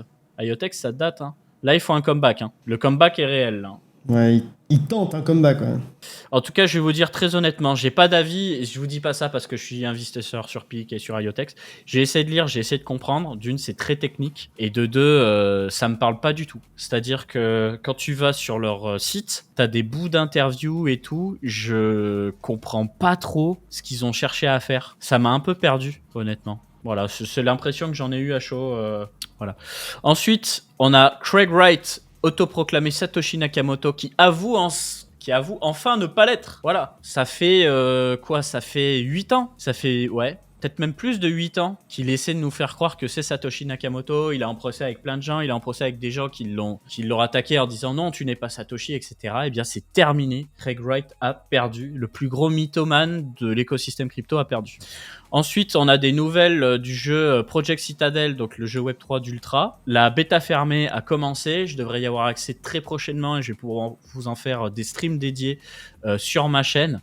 Donc, un jeu qui a été développé par un studio indépendant où Ultra a des actions, si j'ai bien compris. Donc, ils ont bossé sur l'intégration à deux. Voilà, il y a des nouveaux jeux qui sont disponibles aussi sur la plateforme Ultra. On a des nouvelles aussi d'Agora Hub qui va être le premier DEX disponible sur Ultra. Voilà, des petits partenariats qui arrivent. On va voir des nouveautés aussi vis-à-vis de la tokenomics parce que la nouvelle tokenomics devait arriver en juin, mais ils ont décidé de faire appel à des partenaires externes pour pouvoir avancer sur la refonte de la tokenomics parce qu'ils n'étaient pas contents des résultats, des nouveaux filtres au niveau de la marketplace. Donc des petites nouveautés qui arrivent. Voilà, on a vu également une petite nouveauté. Alors, je sais pas si tu étais au courant, Léo. Néon qui propose d'avoir des roll-ups, même des roll-ups sur Solana. Donc, qu'est-ce que ça veut dire? Des roll-ups sur Ethereum, ça sert à clairement baisser les coûts. Sauf que sur Solana, les transactions de base, elles sont déjà pas chères. Donc, l'idée de proposer des roll-ups, c'est si jamais Solana devient vraiment congestionné, eh bien proposer la possibilité à des applications d'avoir leur roll-up dédié, donc leur espace de calcul dédié, donc là on n'est même pas dans les coûts, on est vraiment sur l'exécution, et de venir stocker ensuite les preuves directement sur Solana. Donc je pense que Solana aura des Layer 2. Par contre, est-ce que ça va vraiment servir à quelque chose? Est-ce que ça va vraiment avoir de l'adoption? J'en doute vraiment. Ensuite, D'où le pump de Neon aujourd'hui, je sais pas. Ouais, entre autres. Il a bien pump. Ah oui, ça je savais pas. Il revient de loin, mais... la news vient du 8 juillet. Hein. Ah, donc, ok, my bad. T'inquiète. Non, mais il y a des jetons comme ça qui ont fait des poussées. Tu sais, c'est comme Alephium hier, je sais pas si t'as vu Alephium, violent. Ouais, il y a plein de projets que j'aime bien. Neon, c'est quelque chose qu'on a surveillé très tôt. Je pense que vous regardiez même pas, mais on avait fait une couverture de Solana Breakpoint 2022. Ouais. Et on avait fait une interview avec la team, on avait fait plein de trucs, donc je m'intéresse vraiment. J'ai fait aussi une interview avec Alephium, donc voilà, c'est des projets que j'aime bien. Mais genre le fait qu'il y ait des gens qui fassent une propagande de zinzin sur un pump qui est genre pas extraordinaire quand tu prends genre 6 à 12 mois de recul, ça me terrifie parfois. Ah là là. J'avais pas des beaux pectoraux à l'époque. Hein. Je rigole. Ouais, non mais tu vois ce que je veux dire. Enfin, j'ai l'impression que, tu vois, Alephium, j'ai regardé le prix, tu vois, genre en vrai c'est cool, genre la charte est cool et tout, mais juste faut dézoomer aussi un petit peu. Donc, et puis moi, je sais pas si c'est avec le temps où je deviens un vieux con, mais je deviens de plus en plus allergique à toutes les communautés un peu ultra engagées. Mais moi aussi, mais aussi, mais en fait c'est aussi le nerf de la guerre, tu vois. Enfin la rage, c'est un grand mot. Quelle que soit la communauté, en fait c'est juste que je crois que ça me fatigue aussi. Juste ça me fatigue, mais tu peux pas l'empêcher et en vrai c'est cool parce que c'est ces gens-là qui couvrent, qui vont chercher la petite bête sur les Discord, les Telegram, qui vont couvrir les dernières actualités, etc. Et qui donnent de la vie à ces projets-là, bien sûr. Bah, clairement. C'est juste que moi je l'ai fait premier cycle, tu vois. Ouais les gars, PVX, Nexus, XVG, to the moon et tout. Maintenant c'est bon. On est fatigué, on n'en peut plus. Mais voilà. Ça n'enlève rien au projet, c'est genre juste le comportement lui-même, pour être clair. Et ça n'a rien à voir avec le projet ni avec l'équipe du projet. Oui, on parle vraiment de la communauté qui se fait de la branlette intellectuelle, si on peut dire ça comme ça. Et pour terminer, juste parenthèse, le CEO de Messari qui après 6 ans et demi quitte sa fonction parce qu'il a eu un comportement assez enfantin sur les réseaux. En fait, il est tellement pro-Trump que juste il a eu des propos qui sont fous quoi. À base de ouais, ceux qui votent pas pour Trump devraient tous aller brûler en enfer et tout. Bon, complètement zinzin. Dose. Du coup, il nous a fait un communiqué pour dire bah quelqu'un me remplace, je reste advisor de Messari et voilà. Mais je pense que c'est juste il reste actionnaire mais il est plus CEO quoi. Ouais, je pense que là de toute façon il va se concentrer sur de la politique et il va aussi peut-être profiter un petit peu de son temps parce que je pense qu'il a bossé comme un malade mental et ça lui fera du bien. C'est juste qu'à partir du moment où tu parles plus de politique que de crypto, bon voilà quoi. Bah ouais. Je pense qu'on focus, ses intérêts ont juste changé en fait. Voilà les potes, moi j'ai fait le tour niveau actu fondamentaux, j'espère que vous kiffez, si c'est le cas vous nous le dites en commentaire pour ceux qui nous écoutent sur YouTube. Vous le savez, il y a la chaîne Coin Academy, si vous le savez pas, bah maintenant vous le savez. Il y a la chaîne Coin Academy, on vous met la rediffusion de la masterclass, voilà. Et d'autres contenus, et là on va arriver avec des nouveaux formats avec Léo, on est en plein dedans. Donc on va essayer de ne pas proposer que de la rediffusion, mais aussi de vous proposer des formats qui sont sympas et des débats par exemple. Qui font fonctionner les méninges, tout à fait. Genre on s'est dit que peut-être faire des débats, en tout cas organiser des débats entre des gens qui sont intelligents, raisonnés, nuancés dans l'écosystème pour parler de différents sujets, ça semblerait vraiment bien. Et je pense que ça valoriserait les arguments de chacun. Et surtout, je pense qu'on peut créer une sorte de tribune. En tout cas, on peut avoir des discussions intelligentes et tout. Donc voilà, j'ai hâte qu'on vous propose tout ça, simplement. Et on peut attaquer la partie technique avec toi maintenant pour que tu nous parles des bonnes nouvelles et des mauvaises aussi. C'est ça. Je mets une petite pub et on commence. Ça marche.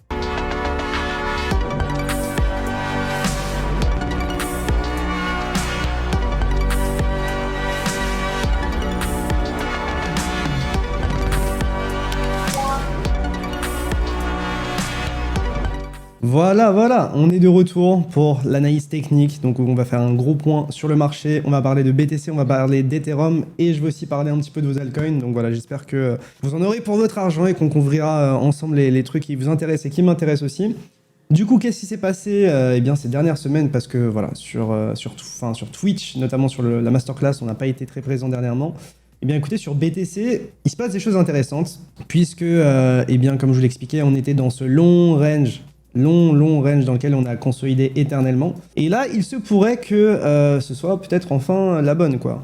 Puisque par le passé, on a largement consolidé, on a essayé de casser par le bas, on a réintégré, on a retesté la bande basse de ce range, de cette consolidation, pour derrière repartir et tester la bande haute, en laissant au passage beaucoup de high ici qui n'ont pas été chassés, d'où moi ma conviction que ce n'était pas un top, et c'est aussi une des raisons de pourquoi je voulais acheter le dip. Et puis derrière, à partir des 63 000 $, donc moi j'ai essayé de long dans cette partie-là, à partir des 63 000 $, j'ai lâché. Je pensais que cette partie-là, on l'avait beaucoup trop retestée et que si on cassait les 63, on allait à nouveau la retester et probablement la casser. Donc au final, on a eu un petit rebond. Ensuite, on a cassé par le bas et en toute transparence, lorsqu'on a cassé par le bas cette consolidation des 60 à 71 000 $, vu la consolidation super longue ici qu'on a eue et le fait qu'on ait déjà eu une déviation, personnellement, je m'attendais à ce qu'on ait une baisse qui soit encore plus violente que ce qu'on a eu, et surtout qui dure davantage dans le temps. C'est-à-dire que, pour moi, quand on casse une consolidation aussi longue par le bas, et donc on renverse potentiellement le marché en weekly ou en daily,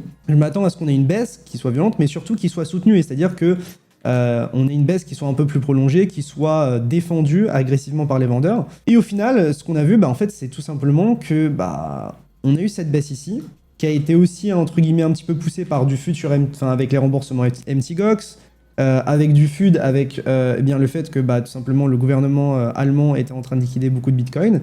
Et puis après tout ça, en fait, le marché a trouvé un bottom actuellement ici et est reparti de plus belle. Pour moi, le moment où j'avais de la conviction un peu plus haussière, c'est à partir d'ici, donc des 59 500, puisque en fait je voyais pas vraiment l'intérêt de casser une consolidation aussi longue par le bas et de retester immédiatement en fait la bande basse de la consolidation dans laquelle on était. Pour moi, c'était un petit peu un aveu de faiblesse des vendeurs, et puis derrière, tout ce qu'on a fait, en fait, c'est reclaim cette consolidation. C'est-à-dire qu'on a eu des clôtures en dessous, et là maintenant, on semble récupérer. J'étais un petit peu dubitatif parce que je me disais que cette clôture-là, voilà, elle se fait sur la bande basse du range, mais on pouvait très bien clôturer sur une bougie rouge, ou en tout cas mêcher ici pour derrière reclôturer en dessous. Pour le coup, on reclôture à l'intérieur du range, et là on fait une clôture très très haute autour des 67 000 $ pour retester cette fois-ci environ le milieu de range, puisque en fait si on prend la bande basse du range, la bande haute du range, on voit quoi? On voit que le milieu du range est ici. Et c'est justement ici qu'on a top à court terme ici et qu'on vient justement de rebondir. Donc, moi, personnellement, de mon côté, c'est très difficile d'être bearish sur BTC alors que, on a cassé cette longue consolidation par le bas et qu'au final, on n'a pas eu le momentum qu'on voulait. Concrètement, c'est impossible pour moi de rester baissier avec de la conviction tant qu'on préserve ces 60 000 $. Parce qu'en fait, on les a testés tellement de fois pour derrière casser et avoir une baisse qui est assez décevante que, en fait, je me dis que on a probablement piégé beaucoup de gens qui cherchaient des ventes ici, dont moi à un certain moment. Et juste techniquement, en mensuel, qu'est-ce qu'on vient de faire ou qu'est-ce qu'on pourrait faire d'ici une dizaine de jours si on clôturait comme ça? C'est une énième mèche sous le niveau support des 59 000, 60 000 $, à savoir les 38% de retracement de la dernière hausse. Et donc, en fait, maintenir ce support pour derrière pousser plus haut, sachant que derrière, en fait, on n'a toujours pas chassé les highs qu'on avait laissés par le passé. Donc, personnellement, je suis bullish sur le marché.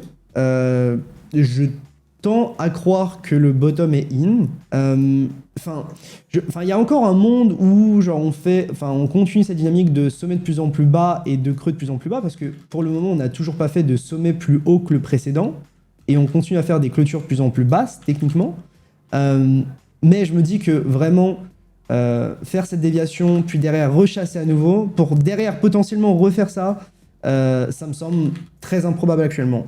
D'autant plus que, comme l'a dit Capet dans la partie actu, on a les remboursements de MTGOX qui vont commencer. Donc il y a Kraken qui a la semaine dernière dit que d'ici 7 à 14 jours, les clients de MTGOX qui souhaitaient passer par Kraken pour se faire rembourser allaient recevoir leurs fonds. Et du coup, ça nous amènerait à un remboursement des clients entre le 23 et le 30 juillet sur Kraken. Et donc on pourrait s'attendre à ce que le marché le vit mal en fait. D'ailleurs, je crois que c'est à peu près autour d'ici qu'on a eu cette news par rapport à Kraken qui devrait envoyer les BTC aux clients MTGOX entre le 23 et le 30. Mais le marché, en fait, a continué de pousser vers le haut. Et en fait, quand je me dis qu'on a d'une certaine manière des news qui sont dans une certaine mesure négatives, ou en tout cas que le marché pourrait anticiper pour pousser plus bas, et qui ne le fait pas, et qui pousse vers le haut, et donc que c'est des news qui pourraient impacter négativement, mais qui sont rachetées instantanément, je me dis qu'on est quand même dans un marché fort et ça me donne encore un peu plus de conviction que le bottom est in. Donc personnellement, bullish sur BTC tant qu'on perd pas, je dirais, les 59 000 à 60 000 $. Ça me semble pas inenvisageable qu'on ait un retest de la bande basse du range. Mais sincèrement, est-ce qu'on a vraiment envie de voir ça? Donc moi personnellement, tout ce qui se rapproche de la bande basse, donc à peu près genre tout ce qui est ici, moi personnellement, j'essaye d'acheter pour derrière viser un nouvel ATH. Donc en gros, je suis bullish. Tant qu'on clôture pas, je dirais en weekly, sous les 59 000, 58 000 $, pour moi, tout va bien. Et comme je l'expliquais sur Twitter, à partir des 60 000, 61 000 $, en soi, la borne haute du range, ça peut être un objectif. Mais techniquement, pour moi, c'est pas un objectif qui est très intéressant. Pourquoi? Alors, vous me direz que lorsqu'on est dans un range, qu'on casse ce range et qu'on le réintègre, derrière l'objectif, c'est la borne opposée, ok? Mais le truc, c'est que cette borne opposée, donc cette borne haute du range, on l'a retestée des dizaines de fois. En tout cas en daily, vraiment un certain nombre de fois. On a laissé pas mal de high ici. Et donc je me dis que en fait, cette résistance, si on va la retester, il y a de bonnes chances qu'on aille juste la pulvériser. Donc c'est pour ça que pour moi, je suis bull tant qu'on reflie pas les 59 000, 60 000 en tant que résistance. Et surtout, pour moi, mon objectif n'est plus cette zone rouge ou cette chasse de liquidité au-dessus des highs. En fait, mon objectif est beaucoup plus haut. Parce que si on prend du recul du type sur du mensuel, qu'est-ce qu'on voit? On voit que en fait, la précédente master résistance en mensuel ici a été retestée en tant que support. On est potentiellement à 10 jours de clôturer à nouveau au-dessus après avoir piégé pas mal de gens. Et en mensuel, on est dans une tendance haussière avec des creux de plus en plus haut, des sommets de plus en plus haut. Donc vraiment en mensuel. Et donc je me dis qu'on a tout pour pousser plus haut en fait. On a des news négatives qui n'impactent plus le prix. On a une consolidation très longue qui casse vers le bas mais qu'on récupère instantanément et qui est donc décevante. Et même juste techniquement, on mèche à nouveau sous un support mensuel en sortant plein de gens pour derrière potentiellement reclôturer au-dessus. Donc encore une fois, il faut attendre la clôture mensuelle. Mais même par rapport à la clôture weekly qui devrait se faire dans 5 heures, ouais. Pour moi, c'est extrêmement bullish. Donc, je pars du principe actuellement que le bottom est in. Évidemment, je suis pas parfaitement satisfait parce que, comme j'en parlais depuis des semaines, moi, mon véritable objectif, il était autour des 51 000 $, à savoir les 38% de retracement de toute la hausse. Et les 38%, historiquement, c'est un niveau FIBO qui est un niveau à absolument défendre, surtout dans une tendance qui est forte et surtout sur du high time frame. Et on n'a pas été chercher cette zone-là. Ok, bon, c'est dommage. J'ai pas pu buy le dip comme je voulais. Mais il faut aussi faire face au graphique, regarder froidement ce qui se passe. Et pour moi, les probabilités que le bottom et in sont assez importantes. Alors peut-être que, encore une fois, je vais encore me faire piéger. Enfin là, je me suis pas fait piéger, mais peut-être qu'on va encore se faire piéger avec une troisième déviation. Enfin, pas une déviation, mais vraiment un break final ici. Mais sincèrement, j'ai du mal à y croire. Et moi, ma conviction personnelle actuellement, c'est que le bottom est in. Du coup, de ce fait-là, en fait, je suis optimiste sur le marché et je suis optimiste pour à peu près tout ce qu'il y a à la crypto, puisqu'il faut savoir que Bitcoin est le métronome. Un autre point aussi que j'ai pas mentionné, et je vais le mentionner maintenant parce que ça me semble important, c'est que BTC, en plus de pousser vers le nord, alors qu'on a des news négatives etc., en fait, il pousse vers le nord, alors que le S&P pousse au sud, donc auquel on est corrélé pendant longtemps, et que le dollar rebondit. Donc, on a un BTC qui a des news négatives, mais qui pump quand même. On a un S&P qui dump, mais un BTC qui n'est pas du tout corrélé et qui continue à pousser par le haut. On a un dollar qui rebondit, mais on a un BTC qui continue de pump. Et malgré tout ça, dans cette période-là, on a aussi des inflows sur les ETF. Donc, si vous regardez sur les entrées nettes sur les ETF Bitcoin, depuis à peu près 3 semaines, tous les jours, on a des entrées nettes entre, je dirais, 100 et 400 millions par jour. Donc, c'est assez intéressant de voir que les institutionnels, ou en tout cas que les professionnels se placent sur un dip comme ça. D'autant plus sur des journées récemment où on a des gros inflows, malgré un S&P qui retrace de manière conséquente. Si on compare au dernier retracement sur les 12 derniers mois, c'est un des plus gros retracements qu'on a quasiment. Enfin, c'est dans le top 2 ou 3, je dirais. Donc, écoutez, moi, très bullish sur les cryptos. D'autant plus si on prend du recul sur l'émission de stablecoin. On a repris l'émission de stablecoin après à peu près, depuis avril, mai, juin, après 3 mois de consolidation. Là, on semble réémettre à nouveau des stablecoins. Donc, ça veut dire qu'il y a à nouveau de la demande pour ce marché-là. Donc voilà, pour moi, personnellement, c'est très difficile d'être bearish, notamment sur BTC. Et donc de ce fait-là, j'ai un peu plus envie de prendre du risque sur ce marché-là. Mais j'y vais pas les 2 pieds dans le plat, dans le sens où je le fais progressivement. Comme j'expliquais sur Twitter, en fait, à peu près sur ce timing-là, en fait, juste avant, ici, quand on était encore autour des 61K, je vous expliquais que sur les alts, j'avais placé des ordres entre 20 et 60% au prix inférieur de quand on était ici. Et en fait, il y a à peu près 20-25% de mes ordres qui ont été fill. Donc, globalement, j'ai chopé une sorte de bottom temporaire sur les alts, mais je l'ai fait que sur une petite partie de mes ordres. Donc, à peu près 20-25% de mes ordres qui ont été fill. Donc, c'est cool. Et je pense que pour ceux qui me suivent sur Twitter, vous avez probablement fait de l'argent. Mais maintenant, nous, ce qu'on veut, c'est plus de size si on a la conviction que on repart dans une phase tendancielle et que surtout BTC va casser cette consolidation par le haut et repartir en price discovery. Et du coup, ce que je fais, c'est que, en fait, un peu comme sur BTC, sur les alts, je mets des ordres entre le dernier bottom à peu près et les prix actuels. Donc, je mets genre juste beaucoup d'ordres et j'espère être fill en partie sur ça. Donc écoutez, très bonne chose pour BTC. Une autre chose pour moi qui est par contre assez décevante, c'est Ethereum. Donc on a un Ethereum qui certes rebondit très fortement, à nouveau sur les 38% de retracement de toute la hausse, un peu comme les 51K sur BTC dont je vous parlais. Donc vraiment ce niveau en weekly, il est chirurgical. À chaque fois on rebondit dessus pour vous montrer à quel point les 38% Fibo en weekly c'est une dinguerie, spécifiquement dans une tendance haussière forte. Mais contrairement à BTC, je trouve le setup moins beau. Dans le sens où, en fait, sur Ethereum, certes, on a un range, mais ce range, on l'a pas cassé par le bas, donc on n'a pas pu jouer une vraie déviation et donc un reclaim d'un support. Et surtout, en fait, l'amplitude du range est beaucoup plus importante. C'est-à-dire que, en fait, le range, il fait genre 40% ici, sur Ethereum. Là où sur BTC, notre range, il fait genre 17%. Donc en fait, l'amplitude de la consolidation sur Ethereum est beaucoup plus grande. On n'a pas eu de déviation ultra franche, ou en tout cas, on n'a même pas pris tous les lots. Et du coup, ça m'a rendu mon positionnement sur Ethereum un peu plus compliqué. D'autant plus que, en fait, on a les ETF qui vont être tradables à partir du 23, donc dans 2 jours, donc mardi. Mais malgré ça, on a toujours une sous-performance de Ethereum par rapport à BTC. Et je vous avoue que ça me surprend pas qu'on puisse avoir une sorte de sell the news, ou en tout cas qu'il y ait des gens qui prennent des profits juste avant le listing des ETF, parce que pour eux, les inflows seront décevants, peu importe. Je trouve ça quand même assez étonnant que Ethereum n'ait pas eu une mini fenêtre de surperformance sur les 2-3 derniers mois, enfin sur les 2 derniers mois, alors qu'il avait l'occasion de le faire. On aurait pu davantage anticiper le trading des ETF, etc. Et là, on a vraiment un Ether qui est mou, et un Ether qui perd même tout simplement contre Solana. Je vous expliquais maintenant, il y a quelques mois, que j'avais mis mes Solana en Ethereum. Donc pour le coup, je l'ai fait en toute transparence ici au travers d'un tweet, donc le 21 mai. Donc jusqu'à maintenant, Ethereum avait surperformé à hauteur de 20% Solana. Et malgré des ETF qui sont imminents, en tout cas qui sont tradables très souvent, enfin très bientôt sur Ethereum, on a un Solana qui surperforme Solana.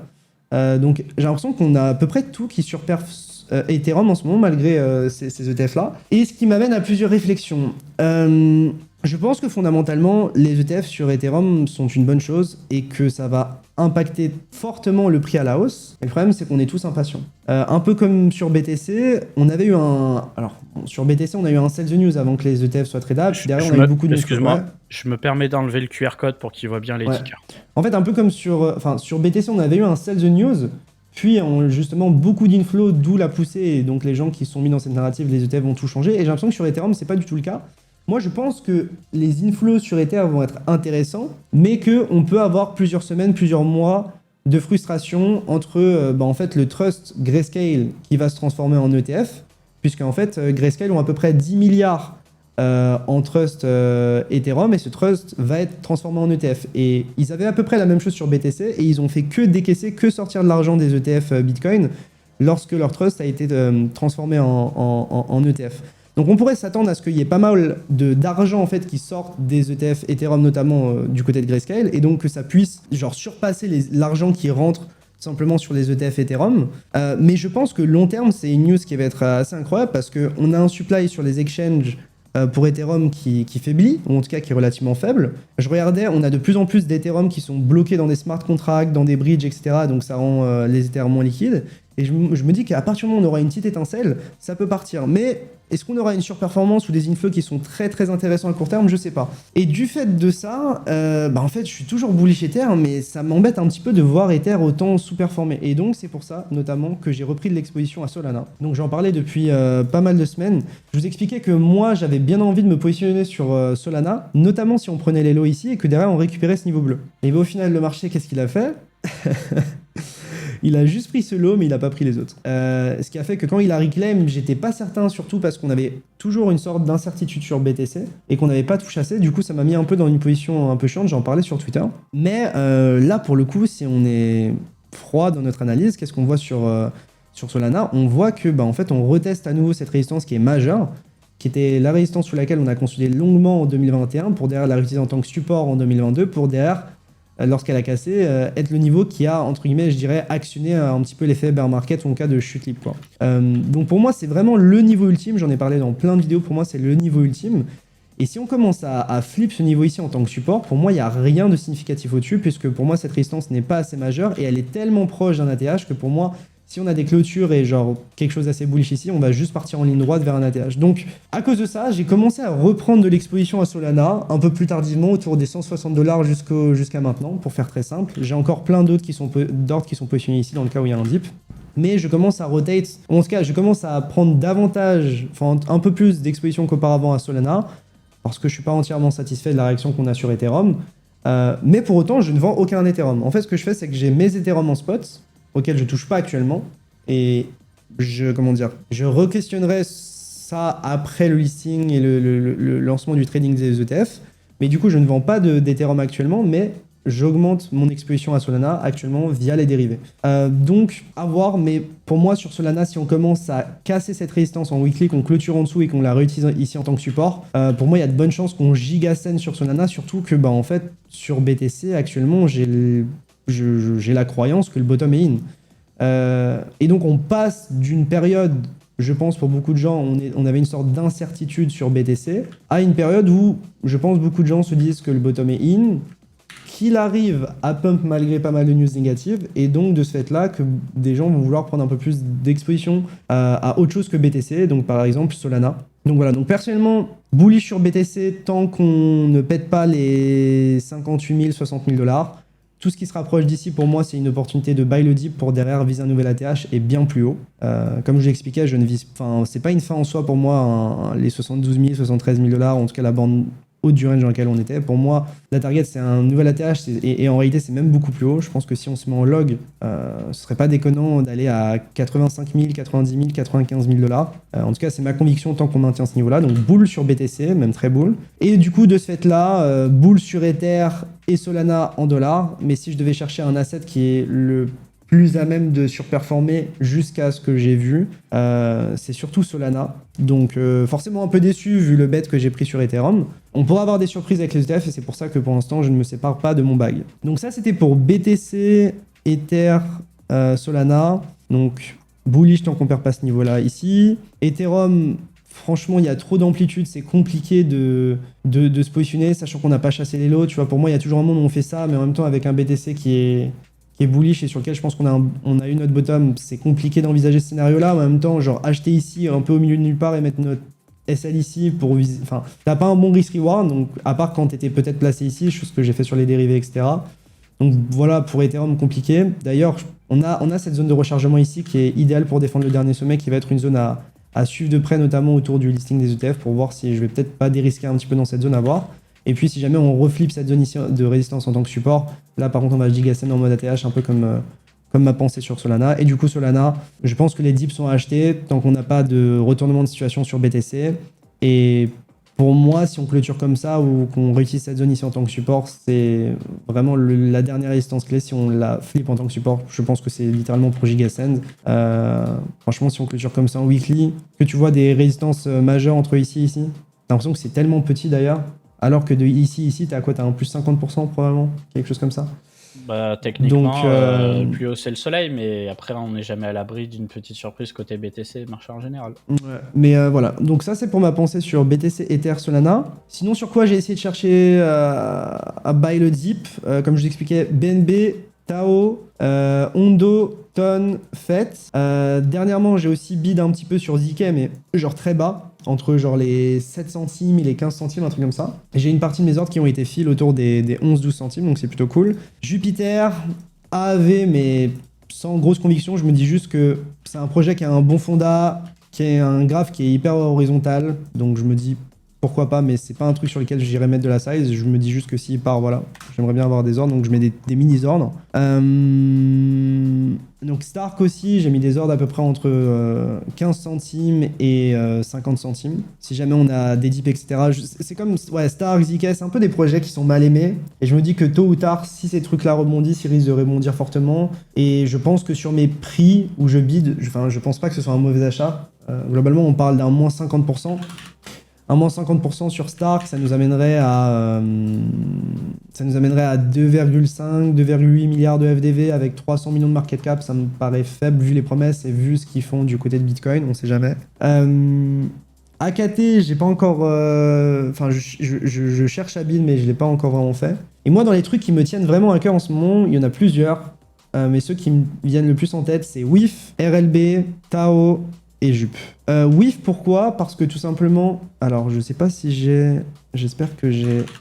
Je l'ai ou pas? Non. Mais tout simplement WIF, pourquoi? Parce qu'on a été chercher la reload zone acheteuse. Donc 61 à 78% de tracement de toute la hausse. Genre, si t'as envie de t'exposer à la narrative meme coin et que t'es bullish Solana, je pense que c'est pas déconnant. Deuxième truc qui est pour moi assez majeur, c'est que on a pour moi reclaim ce niveau ici en vert, qui est historiquement un niveau sur lequel on a trouvé du support avant de dump, qui a été d'ailleurs le niveau sur lequel on a trouvé de la résistance lorsqu'on a rebondi ici. Et donc, surtout qu'on marque potentiellement une structure de retournement ici en daily ou même en weekly. C'est-à-dire qu'on a été rechercher la reload zone acheteuse, donc on a la localisation. On a validé un W en daily et potentiellement ici en weekly, donc on a la structure. Du côté de la divergence, faudrait que je regarde, je sais pas si on a assez d'historique, mais on est sur le point de valider la divergence avec des prix qui font toujours des creux de plus en plus bas. Et ici, sur le momentum, sur l'histogramme, des creux de plus en plus haut. Et là, on repasse dans le vert. Donc, et ici, même sur le RSI, on fait des clôtures de plus en plus basses sur le prix. Et sur le RSI, on fait des creux de plus en plus hauts. Donc, techniquement, pour moi, sur WIF, on a localisation, structure, divergence. Et je trouve ça pas déconnant. Du coup, c'est pour ça que moi, j'ai mis tout simplement des ordres dans cette zone ici. Pour moi, tout ce qui se rapproche ici, c'est potentiellement un bon buy. Pourquoi je mets des ordres dans une zone assez large? Simplement parce qu'il se pourrait que BTC retrace sans casser le niveau dont je vous parle des 60-61 000 $. Et du coup, je pense que même en cas de retracement, en fait, on a envie de bid tant que ce niveau n'est pas cassé, dans l'espoir que le bottom ne casse pas aussi. Donc voilà, s'il y a un retracement, je pense que ce sera idéal pour positionner sur la narrative meme coin. Jupiter, je trouve aussi intéressant dans ce sens, parce que pour moi, on a tout simplement... Alors attendez, donnez-moi un instant. Pour moi, sur Jupiter, on a été aussi chercher la reload zone acheteuse, donc 61 à 78% de retracement de toute la hausse. Donc on a la localisation. D'un point de vue structure, on a une sorte on a un W en daily ici, après avoir chassé tout simplement les lows. Donc en vrai, idéalement, il aurait fallu se positionner ici, mais bon. J'ai pas pu le faire parce que je regardais pas assez attentivement à ce moment-là. On a un niveau qui a ici pas mal tenu, et surtout l'autre niveau qu'on tenait ici sur cette longue conciliation, un peu comme sur WIF, il a été retesté ici en tant que résistance lorsqu'on est passé en dessous, et là on vient de repasser au-dessus. Donc pour moi, tout ce qui se rapproche d'ici, c'est un moyen de défendre le lot. Wow, ça c'est une folie, une mèche de zinzin. Mais voilà, tout ce qui se rapproche d'ici, ou en tout cas tout ce qui est en dessous, pour moi, c'est une opportunité de défendre le lot actuel et de défendre justement le fait qu'on repasse en tendance haussière, grâce notamment à BTC, et que vu que Solana est bull, Jupiter c'est aussi sympa. Donc voilà, donc moi j'essaye de me positionner sur Jup, et l'objectif c'est derrière de faire des creux de plus en plus haut et des sommets de plus en plus haut, donc marquer vraiment une dynamique qui est claire. Autre chose aussi qui m'a assez intéressé, RLB. Je pensais pas faire quelque chose sur RLB.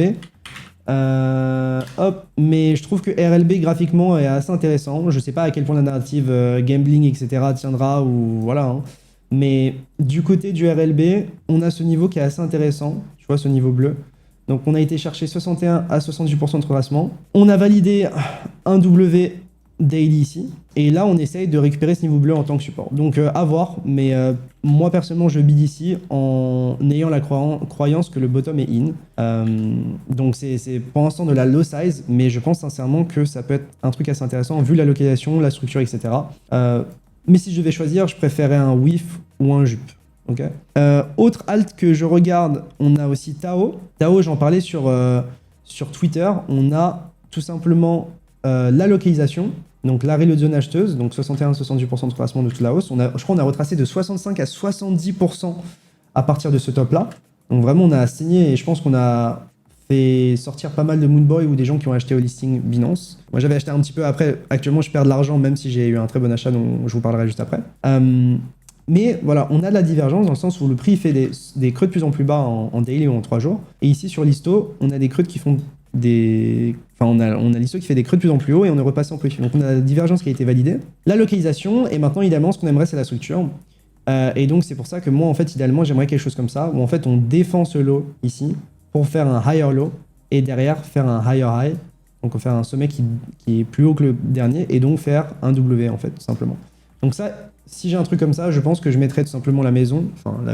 La Narrativia, moi, m'intéresse personnellement. Et si j'ai une structure de retournement dans une localisation qui est très intéressante sur un token qui illustre assez bien cette narrative-là, je pense que je saisirais bien évidemment cette opportunité. Dans le même registre, mais sur un autre coin, personnellement, j'essaye de me positionner sur FET. Alors, juste sur Tao, moi, mon average, je l'ai descendu à 200 parce que j'avais vendu un peu plus haut ce que j'avais. Overall, je suis en perte, mais là, sur le rebond, j'ai pris pas mal. Sur FET, assez intéressant. Pourquoi? Parce qu'on a retesté le précédent ATH ici et parce qu'on a fait 61-70% de retracement. C'est-à-dire que si on prend toute la hausse, on a retracé la majorité de la hausse, on a fait sourire pas mal de gens, etc. On a été, en plus de ça, chasser ce lot ici. Donc pour moi, si on a une structure de retournement, un W, quelque chose comme ça, ici, vu la localisation, les divergences, etc., vraiment très intéressant. Donc pour l'instant, on n'a pas ça. Mais si jamais on a un W ou quelque chose comme ça sur FET, je pense que je saisirai l'opportunité parce que c'est un coin qui peut être très hypé dans un bull market ou dans un environnement où des normies viennent ou dans un environnement où on a une alt season ou quelque chose comme ça.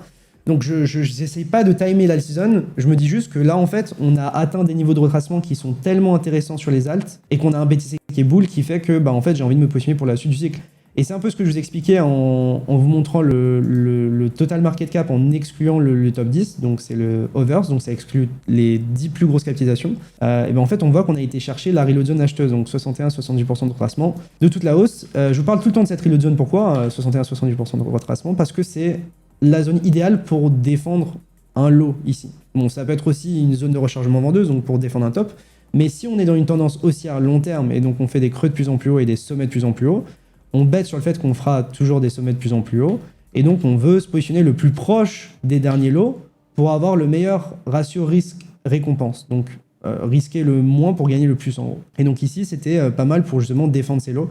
Et donc, c'est pour ça que j'ai mis des ordres en fait sur les alts à moins 20, moins 60% lorsqu'on était ici, tout simplement. Donc on m'a filé en partie, mais voilà, pour une des raisons de pourquoi j'essaye de m'exposer aux alts, parce que cette zone ici, si on est fil et qu'on croit à ce marché-là, elle devrait tenir. Et donc ça nous donne une entrée parfaite pour la suite du cycle.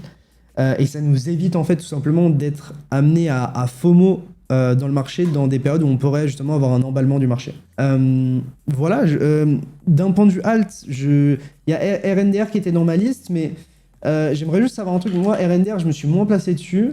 En fait, en visitant le site, j'ai l'impression que c'est pas un... Enfin, c'est un peu une sorte de Akash, mais est-ce que c'est aussi bien que Akash? Est-ce que c'est dans un registre plus spécifique? Enfin, je voyais des trucs qui étaient...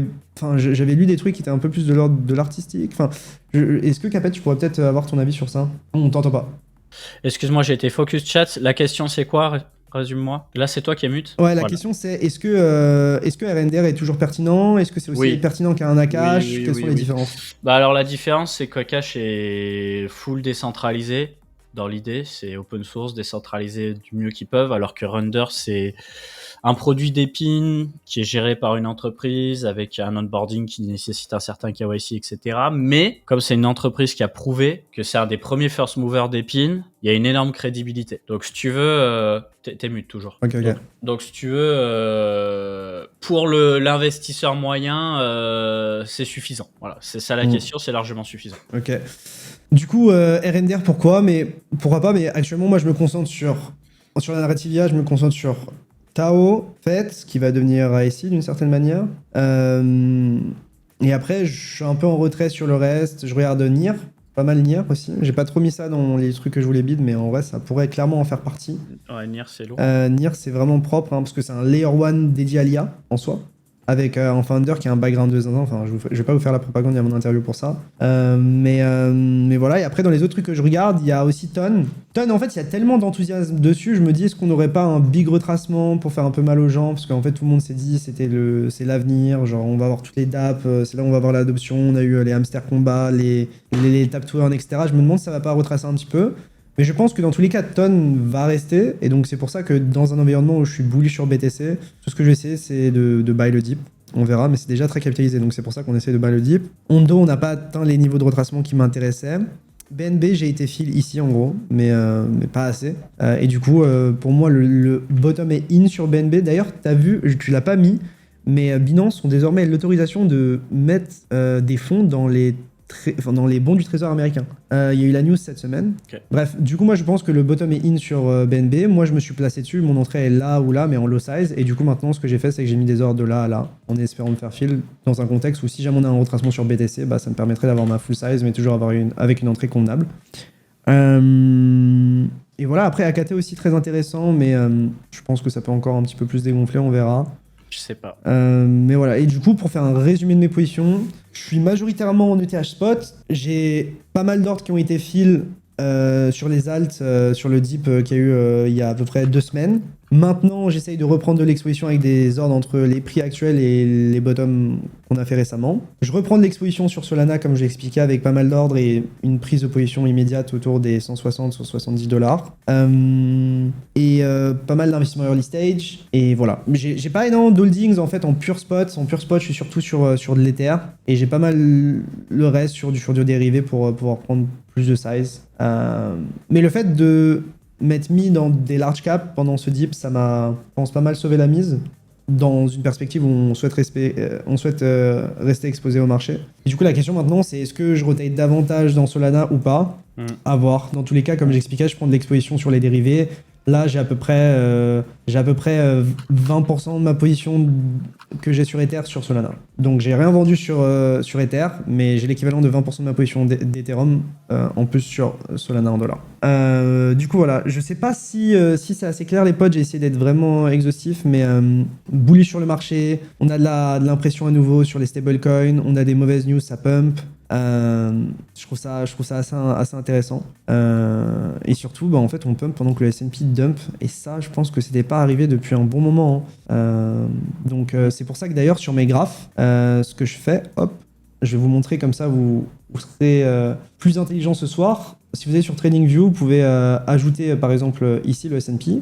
Et moi, j'ajoute aussi le dollar. Le dollar, je l'inverse parce que en général, BTC est inversement corrélé, donc ça nous permet de voir les lags. Je le mets en vert, je le mets à 20% d'opacité, ça reste lisible. Le S&P, je le mets en rouge, je le mets à 20% d'opacité. Et du coup, je surveille un petit peu genre ce qui se passe sur le marché, à quel point BTC lag, etc. Et un truc qui était assez intéressant, et c'est pour ça que je suis un peu dubitatif sur le fait que BTC est uniquement pump, entre grands guillemets, parce que Trump a plus de chances d'être élu, je sais pas quoi.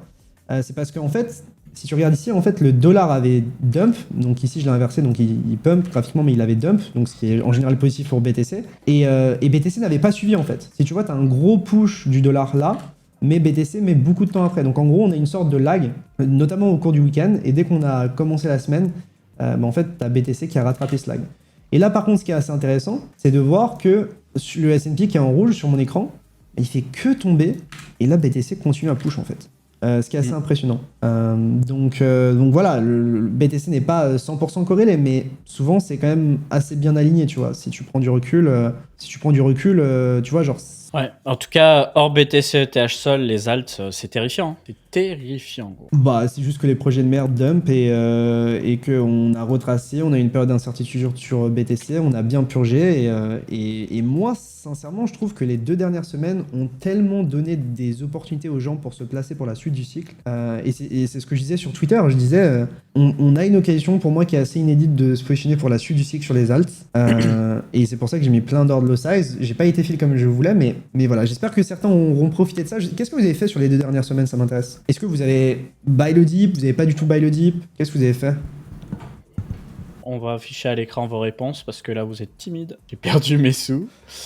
Bye, bye, bye. Bye du TAO. Buy du Doge. Ah oui, Doge, j'en ai pas parlé, je voulais en parler. Doge, je le trouve incroyable. Il y a pas mal de gens qui en baillent. Hein. Doge, je le trouve incroyable. Pourquoi Alors, c'est peut-être pas ce graphe que je voulais montrer, mais je peux vous le refaire de A à Z aux gens. Ouais, bon, je vais je vais vous refaire le graphe de A à Z, mais sur Doge, en fait, si tu regardes concrètement, c'est magnifique. C'est-à-dire que, peut-être plus comme ça. Concrètement, en mensuel, tu trouves du support ici, tu casses. On reteste parfaitement, donc c'est ici où on trouve le rebond. Donc tu as un niveau mensuel qui est ultra clean. On pump, on retrace. Et là maintenant on est à nouveau sur ce niveau-là. Ce niveau en plus d'être un niveau mensuel, si tu check à partir des derniers lots, on a retracé ici 61-70% de retracement. Donc la zone idéale pour défendre les lots qu'on avait ici. Donc la tendance haussière dans laquelle on est. Puisque depuis plusieurs semaines maintenant, tout ce qu'on fait, c'est des creux de plus en plus haut et des sommets de plus en plus haut. Et donc là, pour défendre cette dynamique, il fallait faire un creux plus haut ici. Donc c'est quelque chose qu'on a fait. Et du coup, je me dis que si on a la narrative meme coin et que Doge doit renaître un petit peu de ses cendres d'une certaine manière, même s'il est très capitalisé, je me dis que ici c'était une location pas mal. Donc moi, personnellement, j'ai pris une position et j'essaye de bid un peu plus ici avec pas mal de petits ordres. Dans le cas, on a un retracement sur BTC avec un SL en dessous de ses lows, parce que je pense que le low est in, dans le but de pouvoir pousser plus haut. Et en weekly, si tu regardes, en plus de la reload zone, attends, ouais c'était ça, j'avais... En weekly, tu as un autre niveau ici, voilà. Je vais le mettre en bleu, qui était la zone sur laquelle on a trouvé de la résistance ici, ici, ici, ici, et qu'on reteste ici parfaitement en tant que support. Donc tu as un support weekly, un support mensuel, la zone de rechargement acheteuse, et probablement la meilleure liquidation, défendre la tendance haussière. Tu veux rigoler, Léo, mais la charte de Boden. Ah, ça va à 0, je suppose, là. Là, c'est... Ah bah, c'est... le nettoyage. C'est Baden, là. Donc voilà, et je n'ai pas parlé, mais ouais, en vrai, ce qui a performé sur les 7 derniers jours, en vrai, c'est les meme coins. Encore. Ouais. Popcat, WIF, PP, Floki. Et un peu, il y a des pins sur certains. Ouais, ça s'est légèrement rattrapé à ce niveau-là. Mais ouais, c'est pour ça que je regarde surtout ça. Après, pour moi, le WIF graphiquement est assez intéressant, plus intéressant que le reste. Après, je peux regarder vite, mais Bonk, c'est compliqué d'acheter ça, je vais pas te mentir.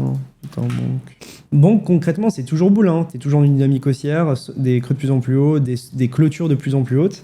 Donc ici, c'était une location pas mal pour défendre les derniers lots et défendre cette dynamique haussière. Mais ça me parle moins, c'est moins à plat qu'un WIF. Alors après, on regarde en weekly, mais il y a Floki aussi. Voilà, en USD, sur l'index TradingView.